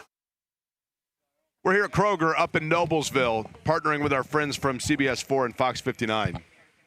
And that includes, now a lot of people probably don't know this, and it's not even really true because I was a Gumby in the lowest form possible at Channel 6. So I wouldn't say that Dan Spieler and I were necessarily colleagues at Channel 6. We were. I mean, we worked together. But we drew for a insurance little at the while. same time from the same place, That's right. Yeah. Now, I remember this, and I'm going to guesstimate the year that you arrived. Okay. Okay? Let me see if I can remember. I'm going to guess that you arrived in central Indiana at Channel 6 around 99 or 2000. Oh, you are really early on that estimate. 2005. Okay. So we worked together for about, 3 years there, maybe 2 or 3 years? So that's probably right. Yeah. And the reason I the years all obviously, as you know, kind of run together, right? But I remember one time I came into the sports office, and I thought it was Ed. It must have been first, so I'm going to rat out Dave first. Yeah, here. I didn't work with Ed. Heard many stories. Oh, legendary, right? I came in, and there was a tape sitting on the desk, and it just said, "The New Guy." And I said, "Well, what is this?" And they said, "That's the new guy." And I said, "The new guy what?" And they said, "That's the new news guy." And What I said, did they have on this tape? "It was your resume tape." Oh, they grabbed my And resume so tape. your resume tape you had been hired, and then everybody was of course, well, who's the new guy, right? And you were like the shiny kid in the back of the Far Side comics. That And only so, lasts so long. Right. Well, but until the next new guy comes That's in, right, exactly, I know right. this, Dan, because Yeah. one time I spent a weekend in the Marion County Jail. Oh, and, man. And when you first get in there, you're the new You fish. are very much the new guy in that scenario. Until Yeah. all of a sudden the door opens and the new crop comes in, Right. and now you're initiated, Right. So for you were the new guy for a while there, and I'm going to be honest with you, I've never told you this. For the first 18 months I knew you simply as the new guy. The new guy. Didn't know your name. Just that's the new guy. Now, I'm getting to be the old guy. Yeah, you don't look it. You look the exact same, Man. actually. But here's one thing that I have, and I've been talking about this a lot, and I want to get your thought on it. You have now been in Central Indiana for 20 years, right? Yeah. You're a Midwestern guy. Right. But at this point, obviously, you have seen, I do think, Dan, and I grew up here, so maybe I'm biased, and maybe I have a jaded thought on it. Okay. But I think this is a community that just in moments like this is different. In a good way. Yeah, you're Right? right. People come together. I live here in Noblesville. Okay. My wife used to work for the city of Noblesville. Now she's with the Noblesville Chamber. So, we're really tied in to this community. Our son plays for the Noblesville travel baseball team. Our daughter's at the middle school on the soccer and lacrosse team. So this is home, right? I mean, to see this happen to our community, and we don't live near the river, but, we know people affected by this. And we've talked to people affected by it in our baseball league, and it's stunning to see. It was stunning to see this parking lot and this whole area that we're in covered in water. Because just over here, just past the parking lot, is Federal Hill Commons, where they always have community concerts and different events that we've taken the kids to, and that was covered in water. And it's designed to work as a floodplain and help prevent flooding elsewhere. But just to see that in your community, and I know you're a Broad Ripple guy, right? Yeah. So your community too, where you grew up and have spent a lot of time, also was affected by these floods, and then all the other communities on top of that. And so you add up all the people involved in this, and then all the people who live in those communities who I think, like you mentioned in the Midwest, are just naturally inclined to help. That's a lot of people helping the folks who were affected by this I think flood. Dan Spieler is my guest here from WXIN Fox 59. Now, are you one of those that moonlights over on the CBS 4 A little from bit on time to time? CBS 4. That's what I My thought. show In Focus Right. airs over there, and we go back and forth, from time to time too. But I'm going to use the word danger for lack of a better. I don't know what other word to use. Risk, maybe. I think the risk that we run is that people can now drive through and everything looks normal, and so you say, "Oh, you know what? The crisis avoided." Unless you go down by Southside Park it's just in not the case, Noblesville, right? or if you go past the neighborhood in Fishers, right along 116th Street, right by the river, by Eller, or probably some neighborhoods there at Ravenswood, near Broad Ripple and Rocky Ripple, where they were dealing with this floodwater in their homes, Yep. and now have all their stuff out on the side of the street being thrown away. Because you're right, you go through here, and you think, wow, this happened here 2 weeks ago. You can't even tell. The efforts today, again, Kroger part of this. They are a massive part of this. There are 44 Krogers throughout basically the river, from Right. Muncie all the way down, where you go into the Kroger, you can round up on your bill.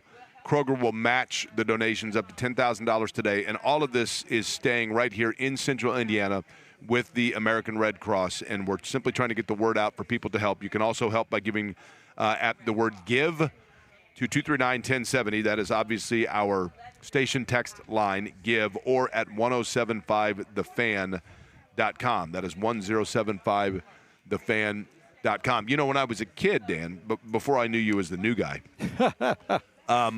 You were still a kid. We were both still kids when we worked together, too, just about. Well, I was a bit sophomoric, but I was older than you. I'm not going to lie to you about that. I think I probably wondered what it was that you had done, because I'm like, well, this guy's got a legitimate job, and I'm over here just, you know what I mean? I was moonlighting and cutting tape and mixing coffee and whatever needed to be done, things. right? And I heard you say, I think this is what you were about to get to. I heard you say this earlier to somebody else. You worked in a grocery store yourself. I did. I started. Same one as David Letterman? No, he was at Atlas grocery store, legendary, which is now a Fresh Market, Fresh Time, or whatever it is. One of those. I was at O'Malley's, which are no longer around. Right. It was. I'll tell you what, Dan. Did you ever work in a grocery store? I never worked in a grocery store. I loved it. But yeah, I mean, loved it. There is something about the grocery store that just has a nice feel to it. So sometimes you see somebody in a bad mood, but for the most part, people are, getting their food, planning out what they're going to be doing. You want to know my retirement goal? What's that? My retirement goal is I'm going to live in Wyoming. I like that. I'm going to live in eastern Wyoming because it's a little bit less expensive now. It's a little chilly. Sure, but gorgeous. The drive between here and Wyoming, you go through. I mapped it out. You go through basically 8, areas of population. I'm going into each animal shelter and getting a dog at each 8. Oh wow! Right? God bless you. A dog that's on that has the least chance. Right? Yeah. All 8 of those dogs living with me, and then Shannon, if she opts in, is with me too. And then I'm going to own a small grocery store. That's awesome. I love that idea. That seems a little aggressive, I'll drive by and visit right? when I get a chance. But it sounds like a fun way to spend your time. Well, and here's the thing. The first thing I probably should start doing now at 54 is starting a 401k so that I can get something so you going can do here. this, yeah. Because that's going to make it questionable. But before I knew of you as the new guy, when I would drive in this area with my parents, I thought everyone in Noblesville's last name was Miller. Because they all had stickers on their car that said follow the Millers. And I thought everywhere we go, we're behind the Millers. There are Millers all over the place around here, right? And now we have like 100 shirts that say Millers in our household. You mentioned how you can round up here at Kroger. I don't know about you. I'm a sucker for those. When they say, will you round up for this cause or this cause? It's like, well, sure. That's 34 cents. I'm also mathematically we can give so neurotic. much more than that. So I agree. I like everything the to be round clean, number. right? Yes. Do you stop the gas pump sometimes at 25, 30? It's getting 35? harder and harder to do. Yeah, you're right. The hand-eye coordination. But you've done this too. This is all I do. Are you kidding? The hand-eye coordination. I don't know if you know this or not.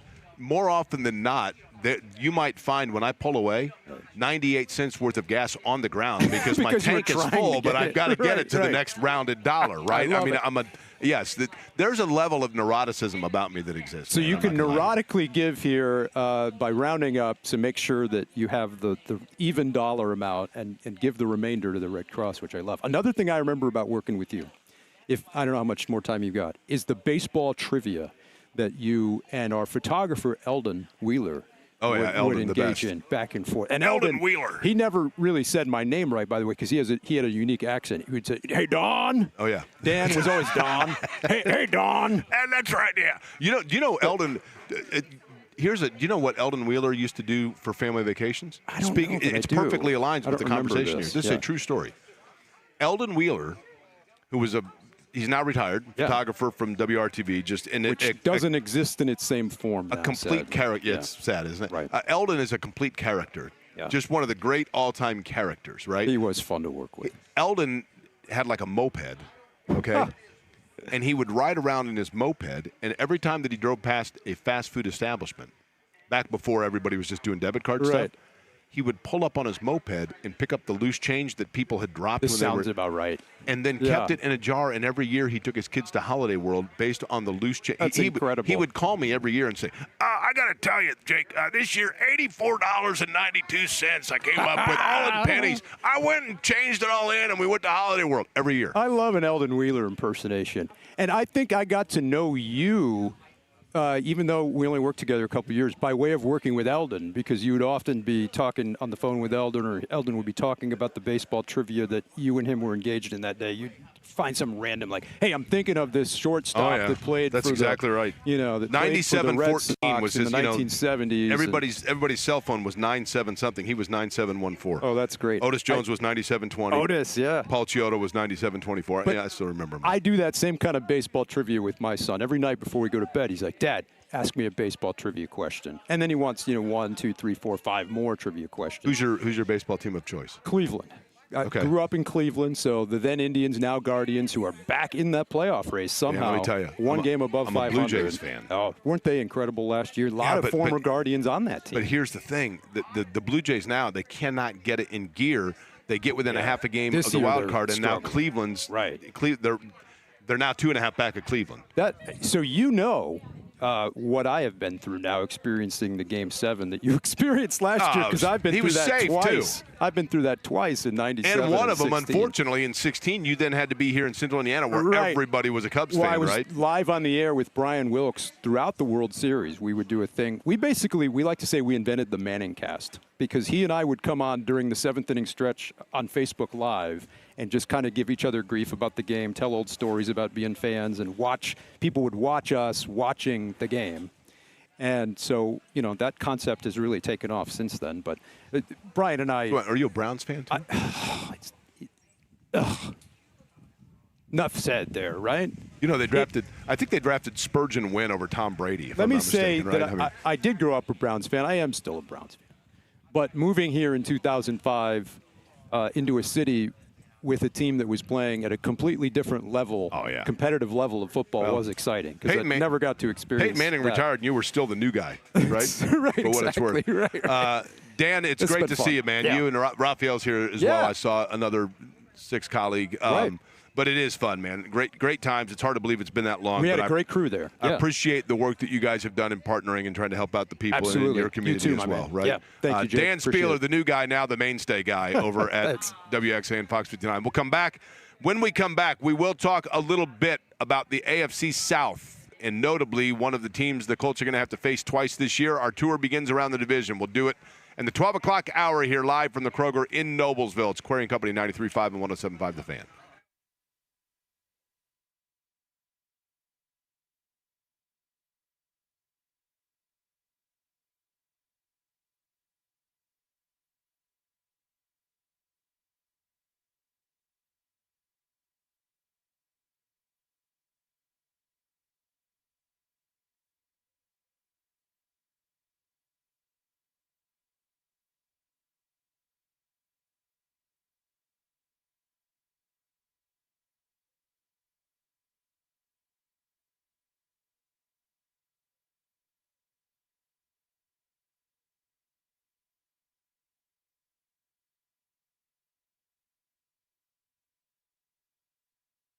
Hey there, Jake Query for Surfside. Look for the can with the sunset stripe. Surfside, of course, iced tea with a splash of vodka, lemonade with a splash of vodka.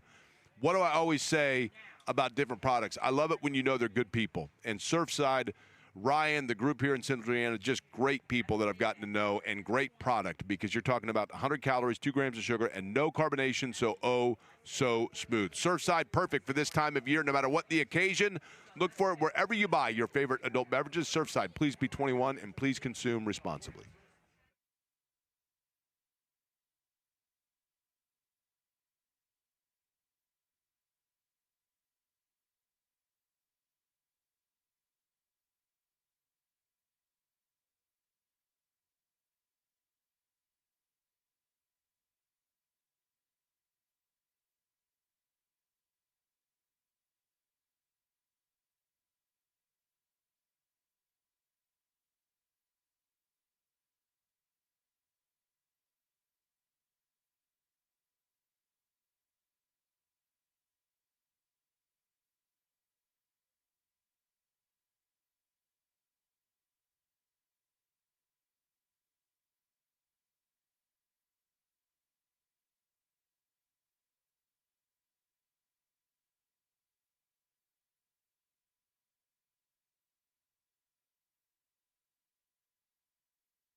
You're listening to Query and Company on 93.5 and 107.5 The Fan. We are at the Kroger in Noblesville, right off Logan Street, one of the areas that was really heavily impacted by the flood here in central Indiana. It is our Help in the Heartland, Hoosiers helping out in raising money for the Red Cross. Kroger doing their part today, our friends at WXIN and CBS4 as well. You can round up your totals at Kroger. That's probably the easiest way to help. Kroger is going to match customer contributions up to a total of $10,000, doubling each and every impact that you can make with your donation. And all of the money staying right here in central Indiana with the American Red Cross. You can text the word GIVE, G-I-V-E, in case you're like Stephen Holder and struggled. Although I think he said he was a spelling bee champion. Give it 239-1070. Yeah, he just couldn't remember what word. I would think give probably he was safe on that one, right? Yeah. Now, right. Eddie, you came up with when are we still planning on? I think your whole idea here.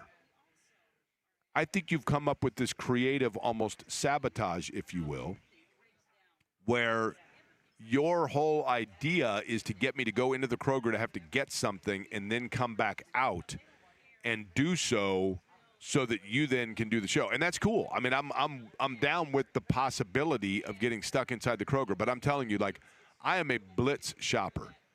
Sure. Now, I'm going to look weird if I go in there and I'm sprinting through. Isn't that going to look a little weird? Well, it may look like weird. Supermarket Sweep? You know, you're sprinting through and somebody's going to be recording you, I think. I just don't know who. Really? We're supposed to have it. Yeah, I don't know. We're supposed to, like, have you on video for this, and we were going to, you know. Did you decide what item it is that you're going to have me grab? I think I don't know if we have enough time though in the next break, which is the problem. Well, I would think it's going to have to be an item that we could donate for something, right, to help out. I mean, it's not hard to find. I mean, I'm a whiz when it comes to shopping. I worked in a grocery store, so I know where everything is, and I know the oddities of, you know, there are certain things that you think could throw somebody off. Like Splenda. You know, you think Splenda would be like right next to the coffee, but it's actually more like in the sweetener section, like in the spices. I mean, you know, there's weird things that they do some things and there's a strategy in the way they have the whole thing laid out. But I love grocery stores. Grocery stores and convenience stores. Like I'll spend hours just hanging around. I don't know why. On a Sunday afternoon in the wintertime, I love going to a grocery store and just there's something about it. Maybe it's because it was my first job. So I was consulting with Mark Dykton in the morning show crew. I was like, hey, I've got this idea. What do you guys think I should ask or make Jake go get? There were some inappropriate replies, of course, and I'll let you figure out who made those remarks. And Mark Dykton suggested egg salad and make you do it after the first break of the show and have it sit there and fester. Well, first off, egg whites alone are horrific, right? But egg salad would be very easy to find. I mean, that's not hard to find. I know. But I get it. I get what he's trying to do there. But I was now, I will tell you this. I had and I'm going to say this in a cryptic way so that I'm not, like, embarrassing anybody in case they have kids in the car or whatever else, okay? The USC football team, the University of Southern California, okay? Newcastle High School. Center Grove. Here in Indiana. Center Grove. What is the nickname of those teams? They are the Trojans. Okay. I had a friend in college that if he was purchasing a product that might have been made by one of those athletic departments, he was so embarrassed by it that he would call. I knew when he was going to the store and getting that because he would call and he would say, do you need anything from the store? And he would literally get a grocery list of like 20 items so that he could then sneak that product in and not be like, it'd be obvious that he was there purchasing that. Sure. That seems a little neurotic. Now I'm all for, neuroticism, but that seems a bit much, right? Yes, I would agree. For what that's worth. I would agree. But And I'm assuming that, like, to be funny, they decided one of those items would be, you know what I mean? But egg salad is easy. I figured you'd come up with something that was going to be really hard because you want to keep me stuck in there so that you can then do the dog and pony show. Someone did suggest that I submit something that I know is not there. That way you have to scramble and try to find it. And then I add the caveat to the rules that you cannot return to the broadcast until you find said product. And so then it would just been me the rest of the show. What, like a bowling ball? Excuse me? No. Ketchup potato chips. Prime example. Well, Eddie, you think I don't know that those aren't available? I know. I was just giving you an example of something.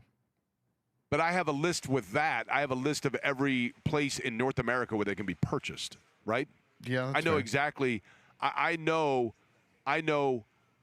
without hesitation or doubt that we are 272.8 miles from the closest location that sells ketchup potato chips. Mm-hmm. Right? Mm-hmm. Now, except for that, of course, you can go online, but that's cheating, and then you got to pay tariffs. And you know, I mean, we're not doing that. There was a product that I was going to make you get, but it's out of stock at that location. Well, okay, so what was it? It was seaweed, like seaweed chips. Okay. Seaweed chips or seaweed? Like seaweed chips, like dried seaweed salt chips, yes. Okay, so for that, you would either go down the chip aisle or more likely the international aisle. Not hard. Usually international aisle is aisle 8. Chips usually like aisle 4 or 5. Jake, yesterday it was Dolly Parton. Today it is Tim Curry announced that he has passed away at the age of 80. Of course, I know him from Home Alone 2, Lost in New York, as the hotel manager. I would assume, by the way, it was representatives for Tim Curry that announced he passed away, right? Yes. I don't think Tim Curry announced he passed away. Well, that would be. That would be, yeah. That would. Matter of fact, do you happen to have the breaking news sounder, Eddie?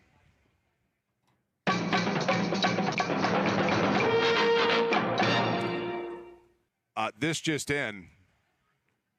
That's what I would have to say if, in fact, Tim Curry was the one that announced it, right? But yes. Dolly Parton yesterday, and you know, on a serious note, and I think that actually that news came out while we were on the air, but I don't know that it necessarily like that people really grasped it because Dolly Parton's passing was one of them that truthfully, you know, you'd like double checked it because you're like, it almost was like Dolly Parton could never pass. You know what I mean? And I don't mean this in the wrong way. But I've asked the question before of, like, amongst my friends, whatever, in discussion, you know, who is the next dignitary or celebrity to pass that will be, and I don't mean like political or world figure, I mean like entertainer, that kind of thing, that would lead to just the nonstop, you know, getting its own theme music and its own bumper on the news programs, you know, with the full screen image with the name and, you know, for like 3 straight days type coverage. And Dolly Parton absolutely merits that. And the reason why Dolly Parton merits it is because, like, I'm not a huge fan of country music. I don't dislike it, but it would be disingenuous for me to say that I know the catalog of Dolly Parton.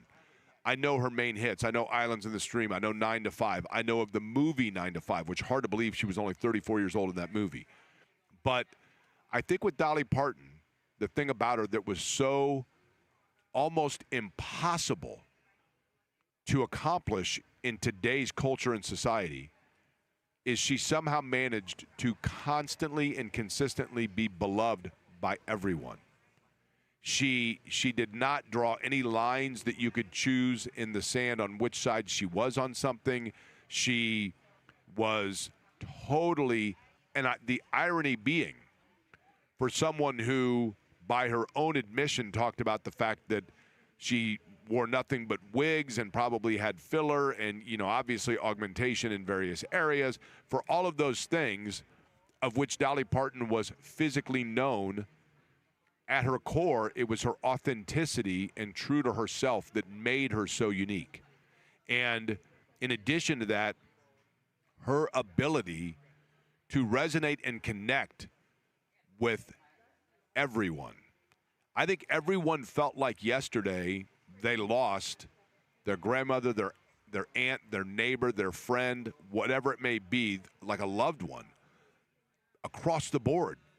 I don't know anybody that could say something about Dolly Parton that for whatever reason they found to be against their taste. She literally, in each thing that she did, chose the right way to do it. And so much of that was just by her being genuinely herself. And her philanthropy and her ability to give countless efforts, dollars, and organizations in which she did it, from an education standpoint to lifting people out of poverty, so many different areas in which she contributed, always staying true to who she was. Part of why we're here today as well. In a very small way, but there's a lesson to be had in that, in the satisfaction of philanthropy and the satisfaction of transparency. When we come back, it is our tour around the AFC South to try to figure out just exactly what the Colts have to contend with within the division. We're going to go from The Athletic. John Glennon is the Titans reporter in Nashville, and that means that Eddie might be able Nashville Post, for the Nashville Post. And that means that John will allow Eddie perhaps to do his impersonation of, do you want to do it, Eddie? Your bachelor as party here? Okay. John Glennon, Nashville Post next.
stop what you're doing because we are helping out folks here in the Heartland, helping the Heartland, Hoosiers helping Hoosiers, what we're doing, as we are at the Kroger in Noblesville off Logan Street, an area that was devastated pretty hard by the floods. Talked off the top of the show with my cousin living in Ravenswood. There are so many areas throughout central Indiana that are in big-time need, and we are doing what we can to raise money for them today. Thank you to Kroger. Also, you could text the word GIVE to 317-239-1070 or our station website at 1075thefan.com to find out how you can help out in the efforts of relief for those that were affected by the flooding, the devastating flooding in this area.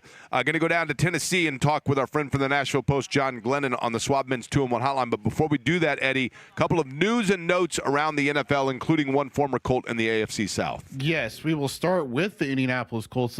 Jake, this is from Mike Chappell. Josh Downs is dealing with a calf injury. That's why he was in the video yesterday not practicing with Alec Pierce. Former Colts right tackle Braden Smith, he signed with the Houston Texans in the offseason.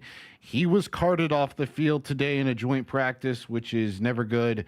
Brian Gutekunst is the general manager of the Green Bay Packers. He commented on Josh Jacobs, saying that he is expecting and they are preparing for a potential suspension. So as fantasy football drafts near, that is something to consider. And then he is also hopeful that they will be able to get something done with their all-pro tight end Tucker Kraft on a contract extension. So those are just kind of some of the small things that have been going on since the start of the show today around the NFL. Okay, so let's go to the Schwab Men's 2-1 hotline to get the news from Nashville regarding the Titans, one of those in the AFC South. Really our first look around the league at those that the Colts will be seeing twice this year. John joining us. And, John, I appreciate your time. I want to get right to this, and that is we've talked to you about this before. To me, a real intriguing part of the NFL when you have a young quarterback is the window of time that you give that quarterback between – you're trying to build the confidence of the player, and then eventually if it doesn't take off, you can do like almost irreversible damage where the confidence is shot forever. I don't think that's going to be the case in Nashville, but let's begin with the quarterback play.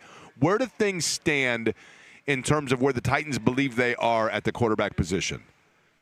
Well, I think certainly the Titans, putting on the best face possible at this point and then still saying, Cam Ward is our guy. It's just the start of his second season. They still feel like he's the franchise moving forward.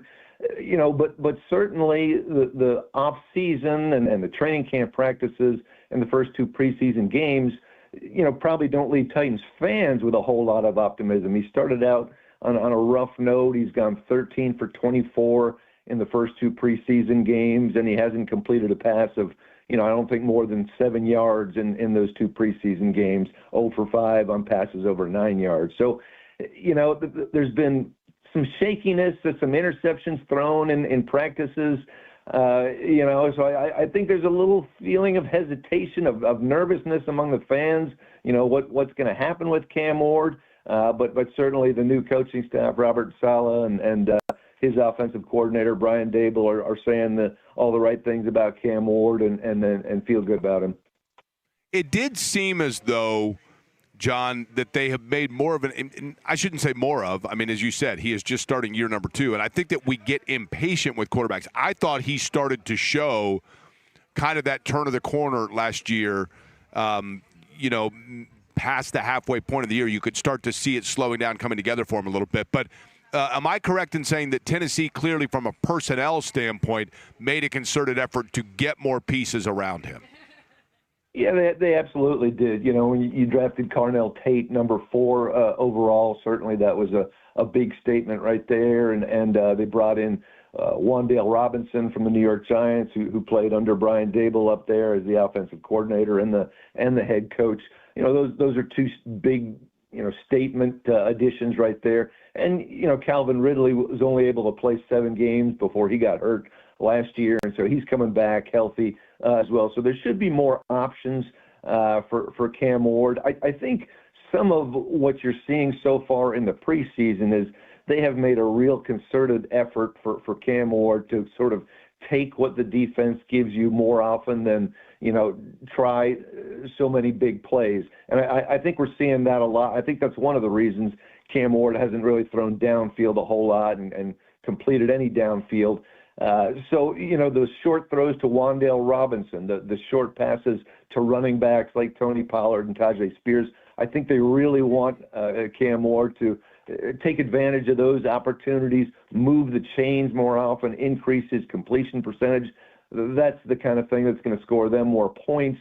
That's the kind of thing that's going to make Cam Ward a better overall quarterback. John, oftentimes you would see teams within a division build a roster almost in mind with what they would be seeing or competing against within the division itself. The AFC South is a unique one because there really isn't a franchise that has a strong stranglehold on in terms of, Peyton Manning and his group, they're going to win the division for 8 straight years, or Andrew Luck, or whatever it may be. Has that allowed Tennessee to almost focus schematically just on themselves and not get overly caught up in what Jacksonville, Indianapolis, and Houston, who they see twice a year, are going to be doing? I think that's probably fair to say. I think probably the biggest, weapon, if you will, in the division is probably Houston's defense at this point. So if you're trying to build anything in relation to an opponent, you're trying to build a better offense, and that's what the Titans have done. As we talked about earlier, for Cam Ward bringing some more weapons.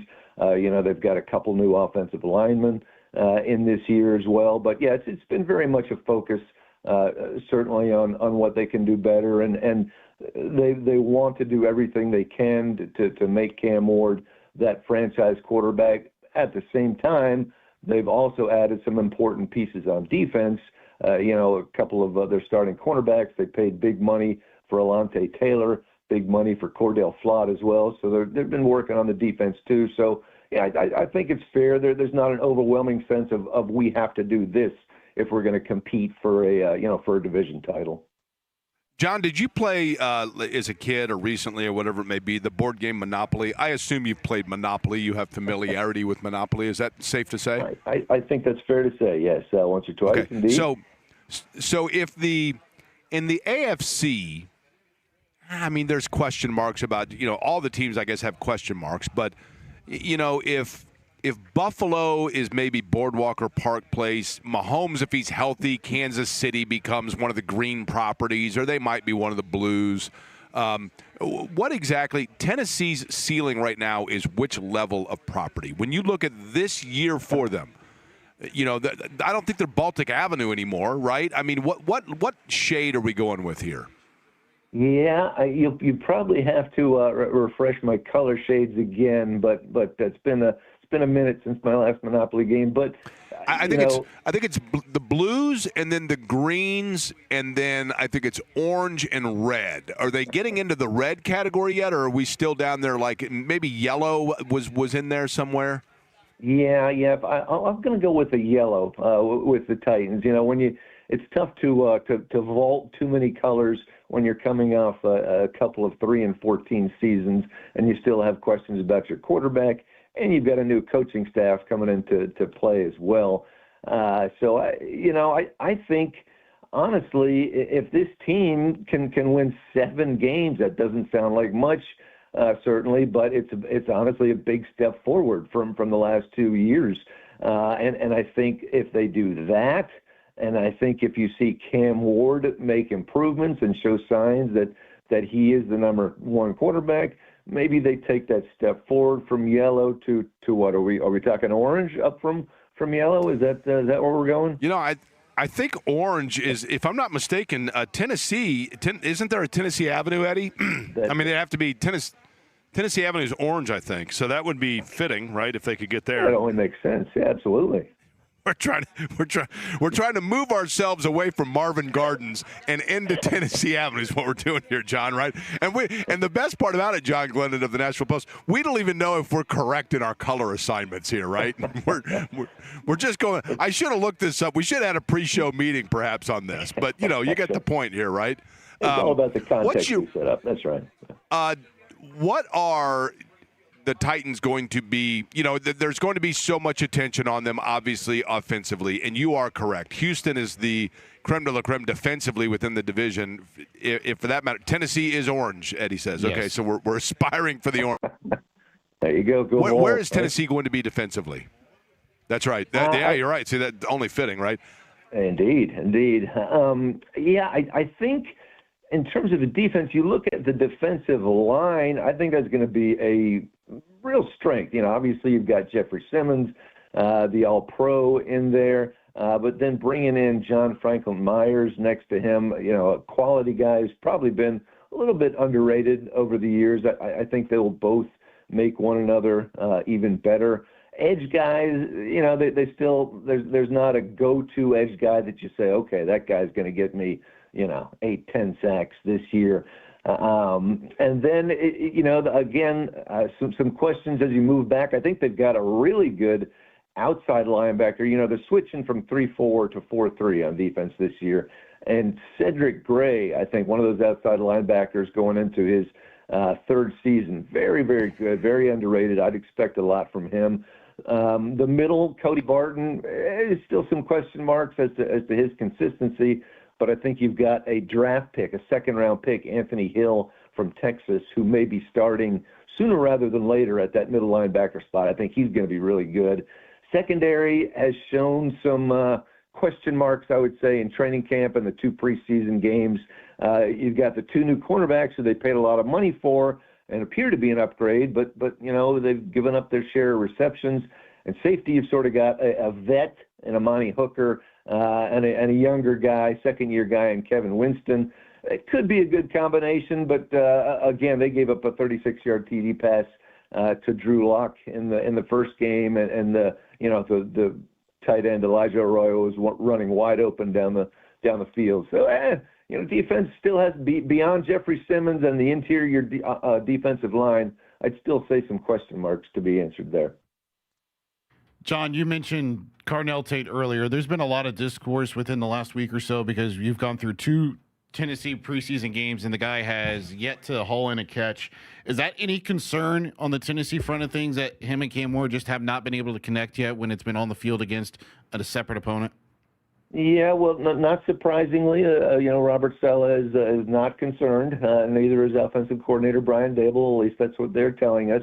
And one of the reasons that they're saying is it's kind of a vanilla offense right now. They're concentrating on certain things that they want to do. So they're not game planning. They're not trying to get guys open, which they feel like they will more in the regular season. Nevertheless, I did a story. I looked it up the other day. You've got 73 rookie receivers who have at least one catch through 2 preseason games. He is not one of the 73 guys with one catch. So I think there has to be a little concern. He had a chance at a long pass, about 20 yards down the left sideline over the weekend against Seattle. Got 2 hands on it, couldn't bring it down, which is very unusual for him. That was one of his trademarks at Ohio State. Great hands. So surprising there. And it was interesting, too, through most of the offseason and training camp, when he was going up against the Titans defensive backs, it was a case of one highlight catch after another. And unfortunately, when they started having some joint practices and the 2 preseason games, Carnell Tate has been much quieter. And so, the question that will come up, I think, with Carnell Tate that he's got to answer in the correct way is, he always had the great receivers around him at Ohio State, which took a lot of attention away, gave him more of a chance to one-on-one, et cetera. Maybe he's not facing the top corners. He's going to be the man, a lot of times as far as Tennessee's outside wide receivers go. So he's got to be able to prove that he can be that guy without, a lot of high quality around him. John, when you look, John Glennon is our guest. He is the Titans reporter for the Nashville Post. He's on the Swabman's 2-in-1 hotline. If you look at the AFC South, I'm always curious of this. I ask it almost every time we have somebody on from out of market. What's the perception of Indianapolis? And I don't mean the city, I mean the Colts themselves. When you are looking at and trying to assess the division itself, you see the Colts in terms of their competitiveness. You kind of categorize them with who and the things that jump out, if any, to you that you think that the Titans are aware of about Indianapolis where they could be formidable is what? Yeah, I think like you say, I think in general speaking, there's a sense of that there's not a dominant team in the AFC South, and obviously that includes the Colts as well. But I think everybody respected what the Colts did last year when Daniel Jones was healthy. And if you get Daniel Jones going again the way he was last year, and you're bringing in Keenan Allen now, you're giving him a target. Certainly Josh Downs has looked good, at times as a weapon, and Jonathan Taylor is one of the best running backs in the league.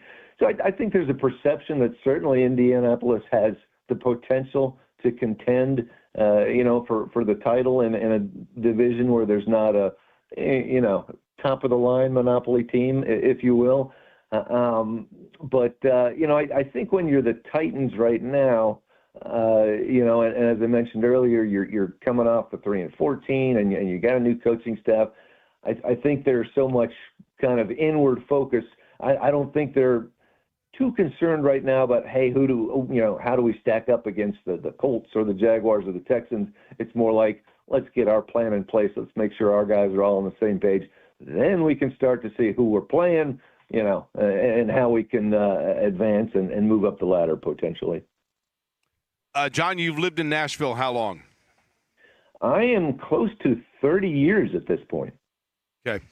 So you have seen the transformation from, well, I would imagine today, gosh, how could I have you on and not ask you about this? And I mean this sincerely. The entire country, I don't know that there are many figures in the world of entertainment, just in the world of personality and charity, that would match the level of ubiquitous love as that for Dolly Parton.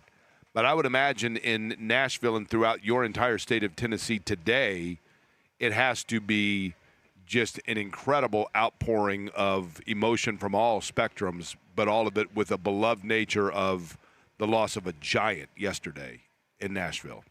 Yeah, you're absolutely right. And as so many have said, she seemed to be the one of the few people these days that can sort of unify an entire country that's been very, very polarized.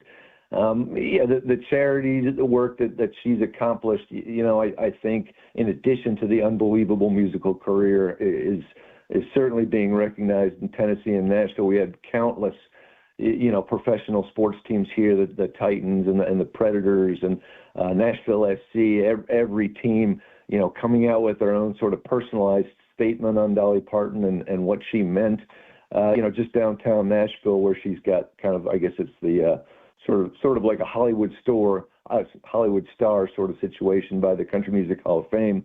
You saw a lot of people come by there and kind of offer tributes, put flowers down, etc. It's absolutely very strongly felt here. And I know, for instance, one of my co-writers just posted a social media post earlier today, Paul Koharski, who's been covering the Titans forever.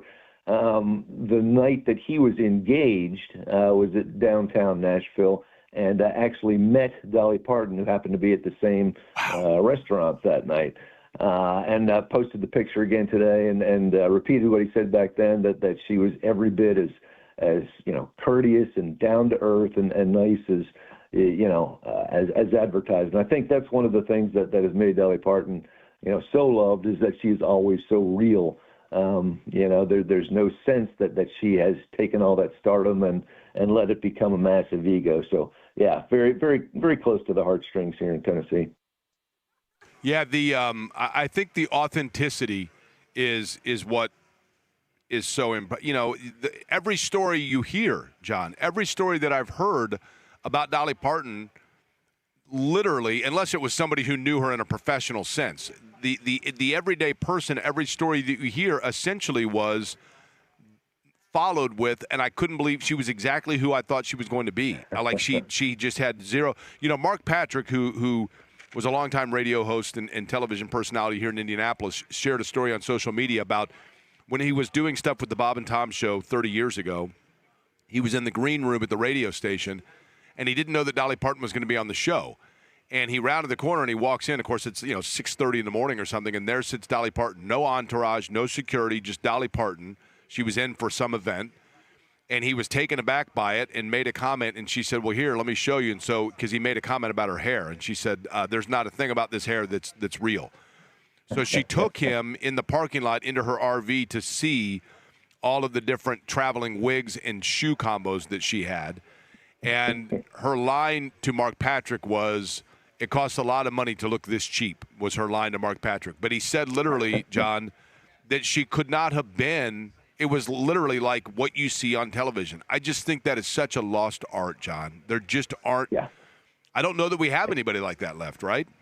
I agree, and I was watching a TV interview from several years ago last night. I guess it was a 60 Minutes interview with her, and she was talking, Morley Safer was asking her about the various nips and tucks, if you will, that she'd had over the years, and she completely honest, basically pulled out a list more or less and said, yeah, I've had this done, that done, this done, the other thing done. There is no hiding anything. There is no, pretension, anything like that. And I just looked up here, the Nashville Predators kind of majority owner, Bill Haslam, had a little bit of an interesting statement and story that he told. And he said, one of my favorite memories is one time when Dolly was filming a commercial for the Imagination Library with Chrissy, Bill Haslam's wife, and me. During a break, her stylist, Dolly's stylist, swooped in and touched up her hair and makeup, and Chrissy jokingly said, hey, what about me? And with that, Dolly grabbed a hairbrush from the stylist and worked on Chrissy's hair. Said that was Dolly. Even though she was always the center of attention, she didn't have to be the focus. Chrissy and I will both miss her. So, yeah, again, along those lines, nothing fake whatsoever, and just always seems so poised, so unflappable, and such great ability to always say the right thing. It's pretty amazing. Yeah, that's it. That's definitely it. Again, John Glennon is the guest from the Nashville Post. He is the Titans reporter. John, look forward to talking to you over the course of the year. We're going to rope you in at least twice when these two teams tussle up. But appreciate the preview, and certainly we will talk to you soon. That sounds good. Appreciate it, guys. All right, John Glennon joining us on the Swab Men's 2-in-1 hotline. He mentioned the Imagination Library that was Dolly Parton's effort to raise, just in terms of exactly that, a library throughout the area. And her father, Dolly Parton, had told the story, or it has been told about Dolly Parton, that Dolly Parton's father could not read nor write, either one. And she was born into, obviously, a large family. She became the biggest of stars. But she never lost track of nor lost sight of that area from which she was from. And so she had told the story that when she came up with the means for people of less fortune to be able to do exactly that, have a library, read books, learn, get education. She did the same thing in terms of funding for young people and making sure that they went all the way through high school, into college, paying for college and those things. But the library itself, the foundation, the basic piece of that, her father reportedly or allegedly, according to Dolly Parton, had told her, even after all of the accomplishments, all of the movies, all of the music, all of the business ventures, her father told her that her ability to start that library was her most important contribution to society. And that's because she was helping other people in a situation that had limited her father. A great lesson, no question about it. We are at the Kroger up in Noblesville. It was impacted by the flood. We are trying to help out with Help in the Heartland here, helping out Hoosiers with exactly that. You can text the word GIVE to 239-1070, 317 area code, obviously, to get information on how to give. Also, 1075thefan.com, our station website, or when you are at any of 44 Krogers throughout central Indiana along the White River, you can simply round up your total, and the contributions of that roundup will be matched by Kroger. All of it helping out the American Red Cross and staying right here in central Indiana. Yesterday, interesting ruling in college football, the Big Ten once again being on the forefront of it. I'll explain and how it impacts Indiana next.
This is Query and Company on 93.5 and 107.5 The Fan.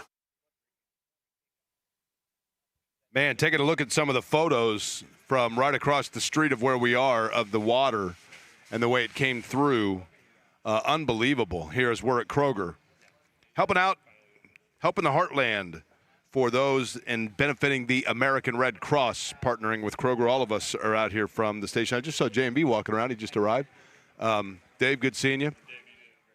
And again, you're at a Kroger, any of the 44 of them throughout central Indiana that are along the White River, and you can round up your total, and Kroger will match up to $10,000 that is going to be raised here to help out in the American Red Cross, and all of it is staying right here in central Indiana, each and every dollar.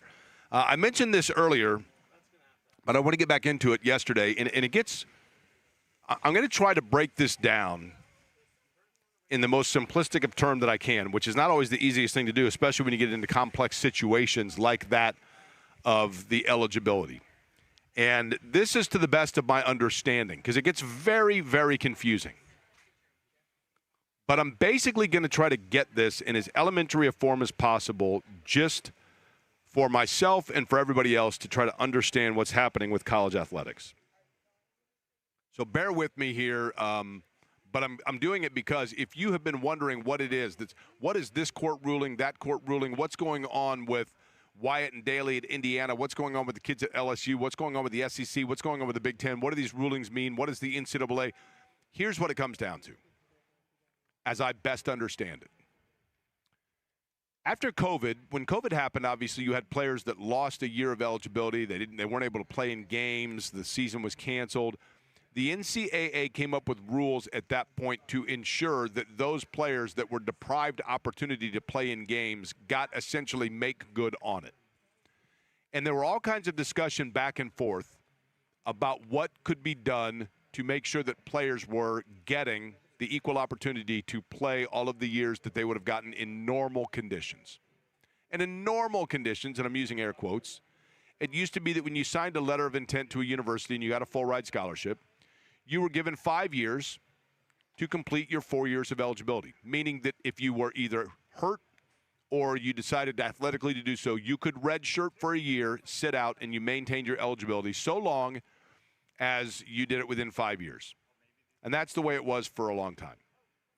During the time that after COVID, the NCAA started to then navigate and tiptoe through what to do about the eligibility of players that were deprived a year and how to make it fair and balanced across the board for everything else.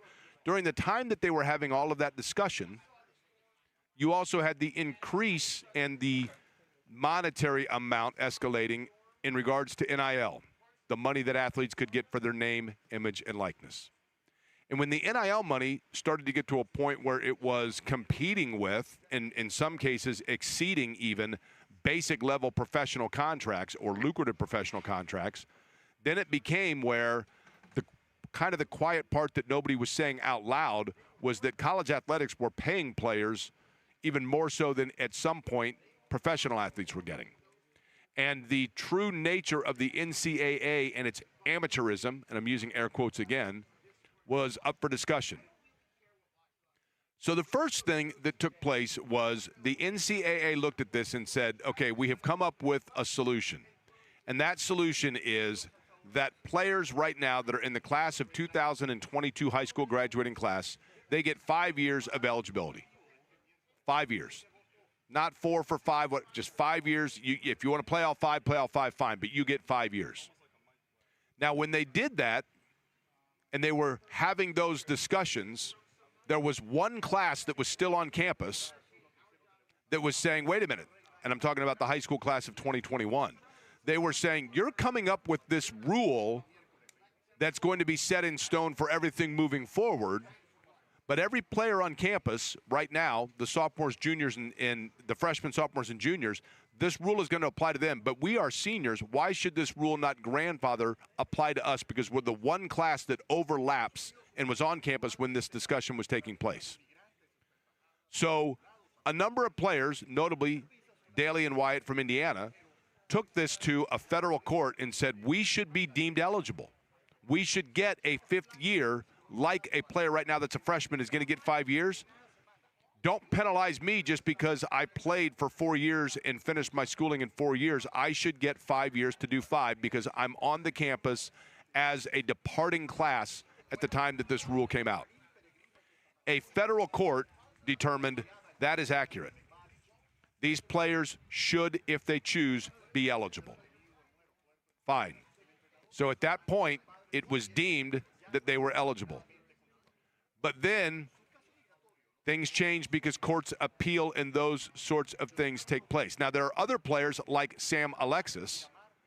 Sam Alexis got a ruling from a smaller court at a state level. That can also be appealed. As of right now, Sam Alexis's ruling was that he is eligible because a state court looked over it and said there's precedent that Sam Alexis, the basketball player, should be held eligible. But a federal court has more authority in terms of appeals and whatnot, as I understand it, and a wider spread authority than a state court. So a federal court determined in the case of White and Daly that they would be deemed to be eligible and they can play. Now, where this becomes tricky is this. While all of this was taking place, you had a number of players, notably 2 of them who had played at Ole Miss under Lane Kiffin, that went into the NFL. They went into the NFL. They were fringe-level NFL players that were hoping to make a roster as an unsigned free agent or an undrafted free agent, or it might have been even like a late-round pick, but for rookie minimum, essentially. Lane Kiffin is now at Louisiana State University, one of the biggest, most well-funded, passionate fan bases in all of college athletics. And these players said, you know what? If, in fact, there is a court ruling that players can get that 5th year, then maybe we should go back and exercise our 5th year and go play for Coach Kiffin at LSU. Because LSU will pay us big-time dollars, even more so than what we would get if we were to make an NFL roster as a late draft pick or a rookie free agent within the NFL. We can make more money at LSU. So they are utilizing, to an extent, the ruling that made the players at Indiana eligible. That's the precedent that other players are utilizing to try to get themselves into a situation to leave the NFL and go back into college as part of this ruling that the NCAA was kind of cornered into having to make. But because of that, the Big Ten yesterday announced, you know what? We have to draw a line in the sand somewhere. And we're drawing it here. And we're drawing this line in the sand, and we are saying, we as the Big Ten Conference, the conference that was the first to give itself a national television network, the conference that has more money than the other conferences because we were way ahead of the game in terms of our national television network and the revenue that it generates. The conference that had the vision to expand, say what you want about the logistics of it, from coast to coast because we have teams in suburban New York and we have teams in suburban Los Angeles. We have teams in the Pacific Northwest and we have teams all the way down on the Eastern Seaboard. So we, the Big Ten, are saying we are not going to stand for this. The NCAA can make whatever ruling they would like, but we as the Big Ten are prohibiting our institutions from taking players who have already signed a contract with a professional league. And there was a lot of question about whether or not the other leagues would buck that trend of the Big Ten and say, this is perfect. Let the Big Ten say no to them, and we'll just bring all those players to Baton Rouge. We'll bring all those players to Knoxville. We'll bring all those players to Gainesville. Or maybe the Big 12 would say the same thing. Sounds good. Big Ten prohibited. We'll just take the Dallas Cowboys practice squad and turn them into the Baylor Bears. And there was question as to what would happen in that regard. Because the NCAA's ruling in the 5-for-5 situation opened the door for those that were in the professional ranks, but instead wanted to cash in for one more turn of the wheel at the college level. The SEC, in somewhat surprising fashion, yesterday determined, you know what? We don't want to admit it. Paul Feinbaum doesn't want to admit it. Fans at LSU and Tennessee don't want to admit it. But the Big Ten is kind of the big brother that sets the way the dinner table is going to be set. Can I disagree with you here? If the Big Ten here? is making this ruling, hang on just a second, Eddie, and then you can, yeah. If the Big Ten is going to make this ruling, then we, the SEC, are going to utilize that as our own way of saying we're not going to allow this to happen. And the reason, in my opinion, that takes place is because the Big Ten and the SEC are businesses first and foremost.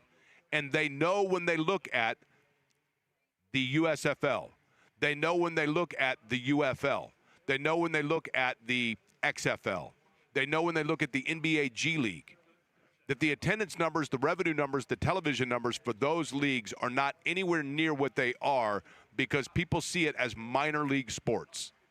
And college athletics and the big-time money of the SEC and the Big Ten from a television standpoint does not in any way, shape, or form want to be branded as or associated as a minor league sport, but rather as college big-time athletics. They want to be the biggest fish in their tank, not the smaller fish in the tank. And so, therefore, those two leagues tried to set that precedent, and now you wonder what the others will do. The danger now as it exists is this those two leagues bucking a ruling that the NCAA had to adhere to, and if in fact they are saying we are going to come up with our own set of rules. This England place is bogus, so let's just be bogus too. If that's the case, then are we seeing the first precedent of the Big Ten and the SEC saying that they don't need to be under the jurisdiction or the bylaws of the NCAA, and the footprint is now there for them to eventually secede? I don't think that part necessarily happens, but that's the next thing to watch. Having said that, Eddie, your thoughts? I think the SEC did a much better job with this than the Big Ten did, because the SEC yesterday, they are doing it for any professional league, NFL, NBA, WNBA.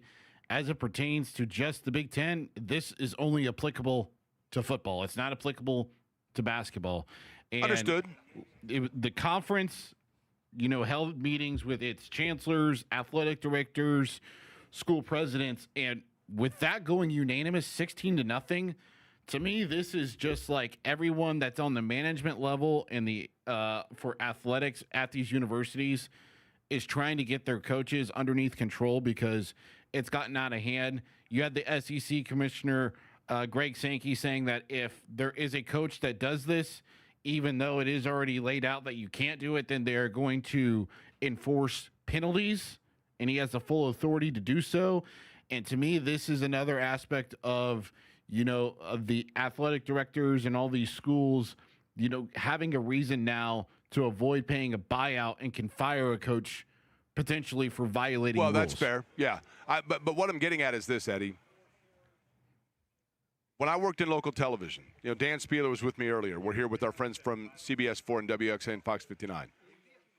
When I worked in local television, I've used this analogy a lot. Whenever there would be breaking news of a bad thunderstorm or bad blizzard, all of the local TV stations would break into local programming to show you the coverage, and they would break away from Oprah or Family Feud or whatever it may be. And all of the local TV stations would be sitting there watching, and everybody was waiting to see which was the first station to break away from the weather program and to go back to their regularly scheduled program. And once the first station did that, invariably right after it, everybody else followed suit, but nobody wanted to be the first. The SEC might have gone a step further, but they were waiting for the Big Ten to be the first one to say, we're going back to our regularly scheduled programming. This is absurd. Then once they did that, the SEC exercised upon it. But the SEC waited for the lead of the Big Ten because the Big Ten once again showed that it is the preeminent jurisdiction leader within college athletics. John's walking around. We'll find out what he's got cooking here as we are at the Kroger up in Noblesville. It is Help in the Heartland. It is brought to you by, of course, our friends at Kroger, CBS 4, WXIN, and all of us here at the radio stations at Radio 1, including this one, 93.5 and 107.5 The Fan.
You're listening to Query and Company on 93.5 and 107.5 The Fan. We will do the crossover with J&V just a second, brought to you by the good guys at Love Heating and Air. Love-HVAC.com is the website. But before we do that, Eddie, you tell me that you have Colts news to report, correct? Yep, this is from Mike Chappell and various other people within the Colts media. The Colts are shuffling up their cornerback room. They are signing Kenneth Harris and waiving Mekhi Blackman. Blackman was a guy that they traded for from Minnesota last year when they were dealing with all those injuries to the cornerback room, and he has had a very poor outing this season in preseason and training camp between getting, turning into burnt toast and penalties. So the Colts said enough is enough, and they have decided to part ways. Now, the interesting thing about that is J&V joins me now. John, I'll be honest, and I'm alone on this island now. I still have concern when it comes to that cornerback room about the availability of Mooney Ward and what the depth of that room may be and whether or not, in fact, Shavarius Mooney Ward will be available to them. I would tell you if my mic worked. Okay, no, hold on. John's mic didn't work. Try this one. Does Mooney this one was work? back at practice today, by the way. That's good. John's mic doesn't work.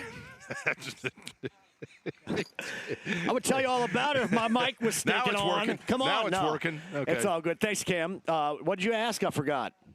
I was asking if you thought Mooney Ward might be like your microphone. Yeah, exactly. Yeah, you know what I mean? I was going to stand up because this would be the perfect shot of That's a us crotch right shot, here. yeah. Like, look, it's my crotch off of your right shoulder. Uh-huh. Man, Yeah, that's a good look. Can we take a? Hey, do we?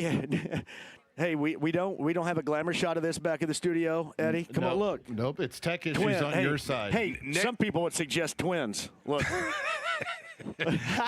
Nick, our social media guys, just took 17 photos, so we'll see what that means for us, I feel right? exploited all of a sudden, That's too, right. Jake. I do. Hey, listen, you're going to be out here at 3 o'clock, obviously. Yes. I know you said you were going to get here early. This is, John, we have my cousin on off the top of the show who is living with her son in Ravenswood. Her house is gone. They were able to look at it, and not only is her house gone, but they said, you know what, the water that came through here is all toxic. You just get. There are people that are hurting a great deal. Yes. You know what and I mean? I this is what I love. I love that you look around down the sidewalk here in front of this Kroger in Noblesville, and it's all of us. Yep. That's awesome. That's And, what I love that. I love to be a part of a team, and this is a team effort right here. I dig it. The guys and gals from CBS4 and WXAM were out earlier as well. Eric Holverson of Kroger was out here, so it's very cool. He was on Wish back when it was decent. That's right. Yeah, that's pretty cool. Back when you could see it. Right? Back when it was just wasn't make believe. It wasn't your microphone. Yeah, it's like an Right. urban legend now. Yeah, does that still exist? I'm not sure, but yeah, true. Love Eric Holverson. Well, and I mean, you could say the same Spieler was at RTV back in. Yeah, that's out of sight, out of mind too now. It's not even on DirecTV anymore. A little bit, yeah. Other than the important thing, which is raising the money here, what is on the big program today?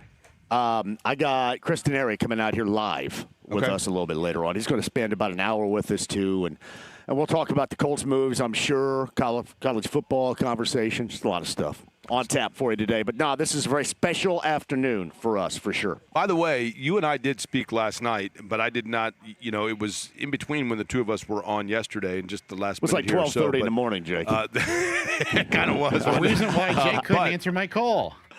That's right. I was on Eddie called me, and I'm like, nah, man, I gotta call you back. I'm on the other line. I was getting ready to get in the shower, so I was like half naked too. So it was really weird. Well, it's better then than now when we just did the camera shot there. Yeah, right? exactly. But the loss of Dolly Parton is one that we'll be talking about for quite some time. Well, I mean, obviously, the week here personally for us with Matt and our loss is so profound. And you think about Dolly Parton and then Tim Curry today. Tim Curry, just the legendary actor. It has been the worst. I said yesterday, this week can just simply piss off. Now, today, I'm re-energized because of this effort with our team. But, as far as those memories are concerned, that's what we have because we've lost some fine individuals. Well, and it's only Wednesday. John, the thing about, you mentioned Matt Baer, our colleague, who you knew better than I, admittedly, just based on the amount of time you guys spent together. But he liked Dolly Parton, and I think there's just such a lesson here for this. Both of them were beloved by people because they didn't try to be anything other than what they were. Yeah, very authentic. That's what it's all about. You know what I mean? I think everything gets lost in the shuffle of authenticity now. That's what I'm drawn to. Those authentic people that you can hang around with anybody, you can be a part of any group, hang out, and man, just be a human being and not a jackass. When you see the crotch shot next to my face from John, there's no filter there. That's incredible authenticity right there. That's right. That's what I'm going for. You know what it is? In parking lot radio. You know what it is? Yeah. Unique and organic. It's very unique and organic. Which is what we shoot for here, right? All these geeks that try to tell us about that. Yes, all that's always those fun. geeks that try to tell us geeks about and that. Nerds right? everywhere try to tell me to be unique and organic. So Denari is going to be with you later today. Yeah, for about an hour or two. We're going to figure out the zone right here in front of everybody in Noblesville at Kroger. Earlier today, Eddie told me that Braden Smith was carted off, and I thought, my goodness, he just signed the two-way contract. And then I realized it was the one for the Houston Texans, the former Colt that he was talking about, and not that of the Noblesville Boom. Speaking of Noblesville, again, GIVE 317-239-1070 is the telephone number, 1075thefan.com, all to help out the American Red Cross, all of it staying right here in Central Indiana. Thanks to everybody that came out. Thank you to Kroger as well. Round up on your total, and we'll be back with you at 10 tomorrow. Thanks for listening to Query & Company.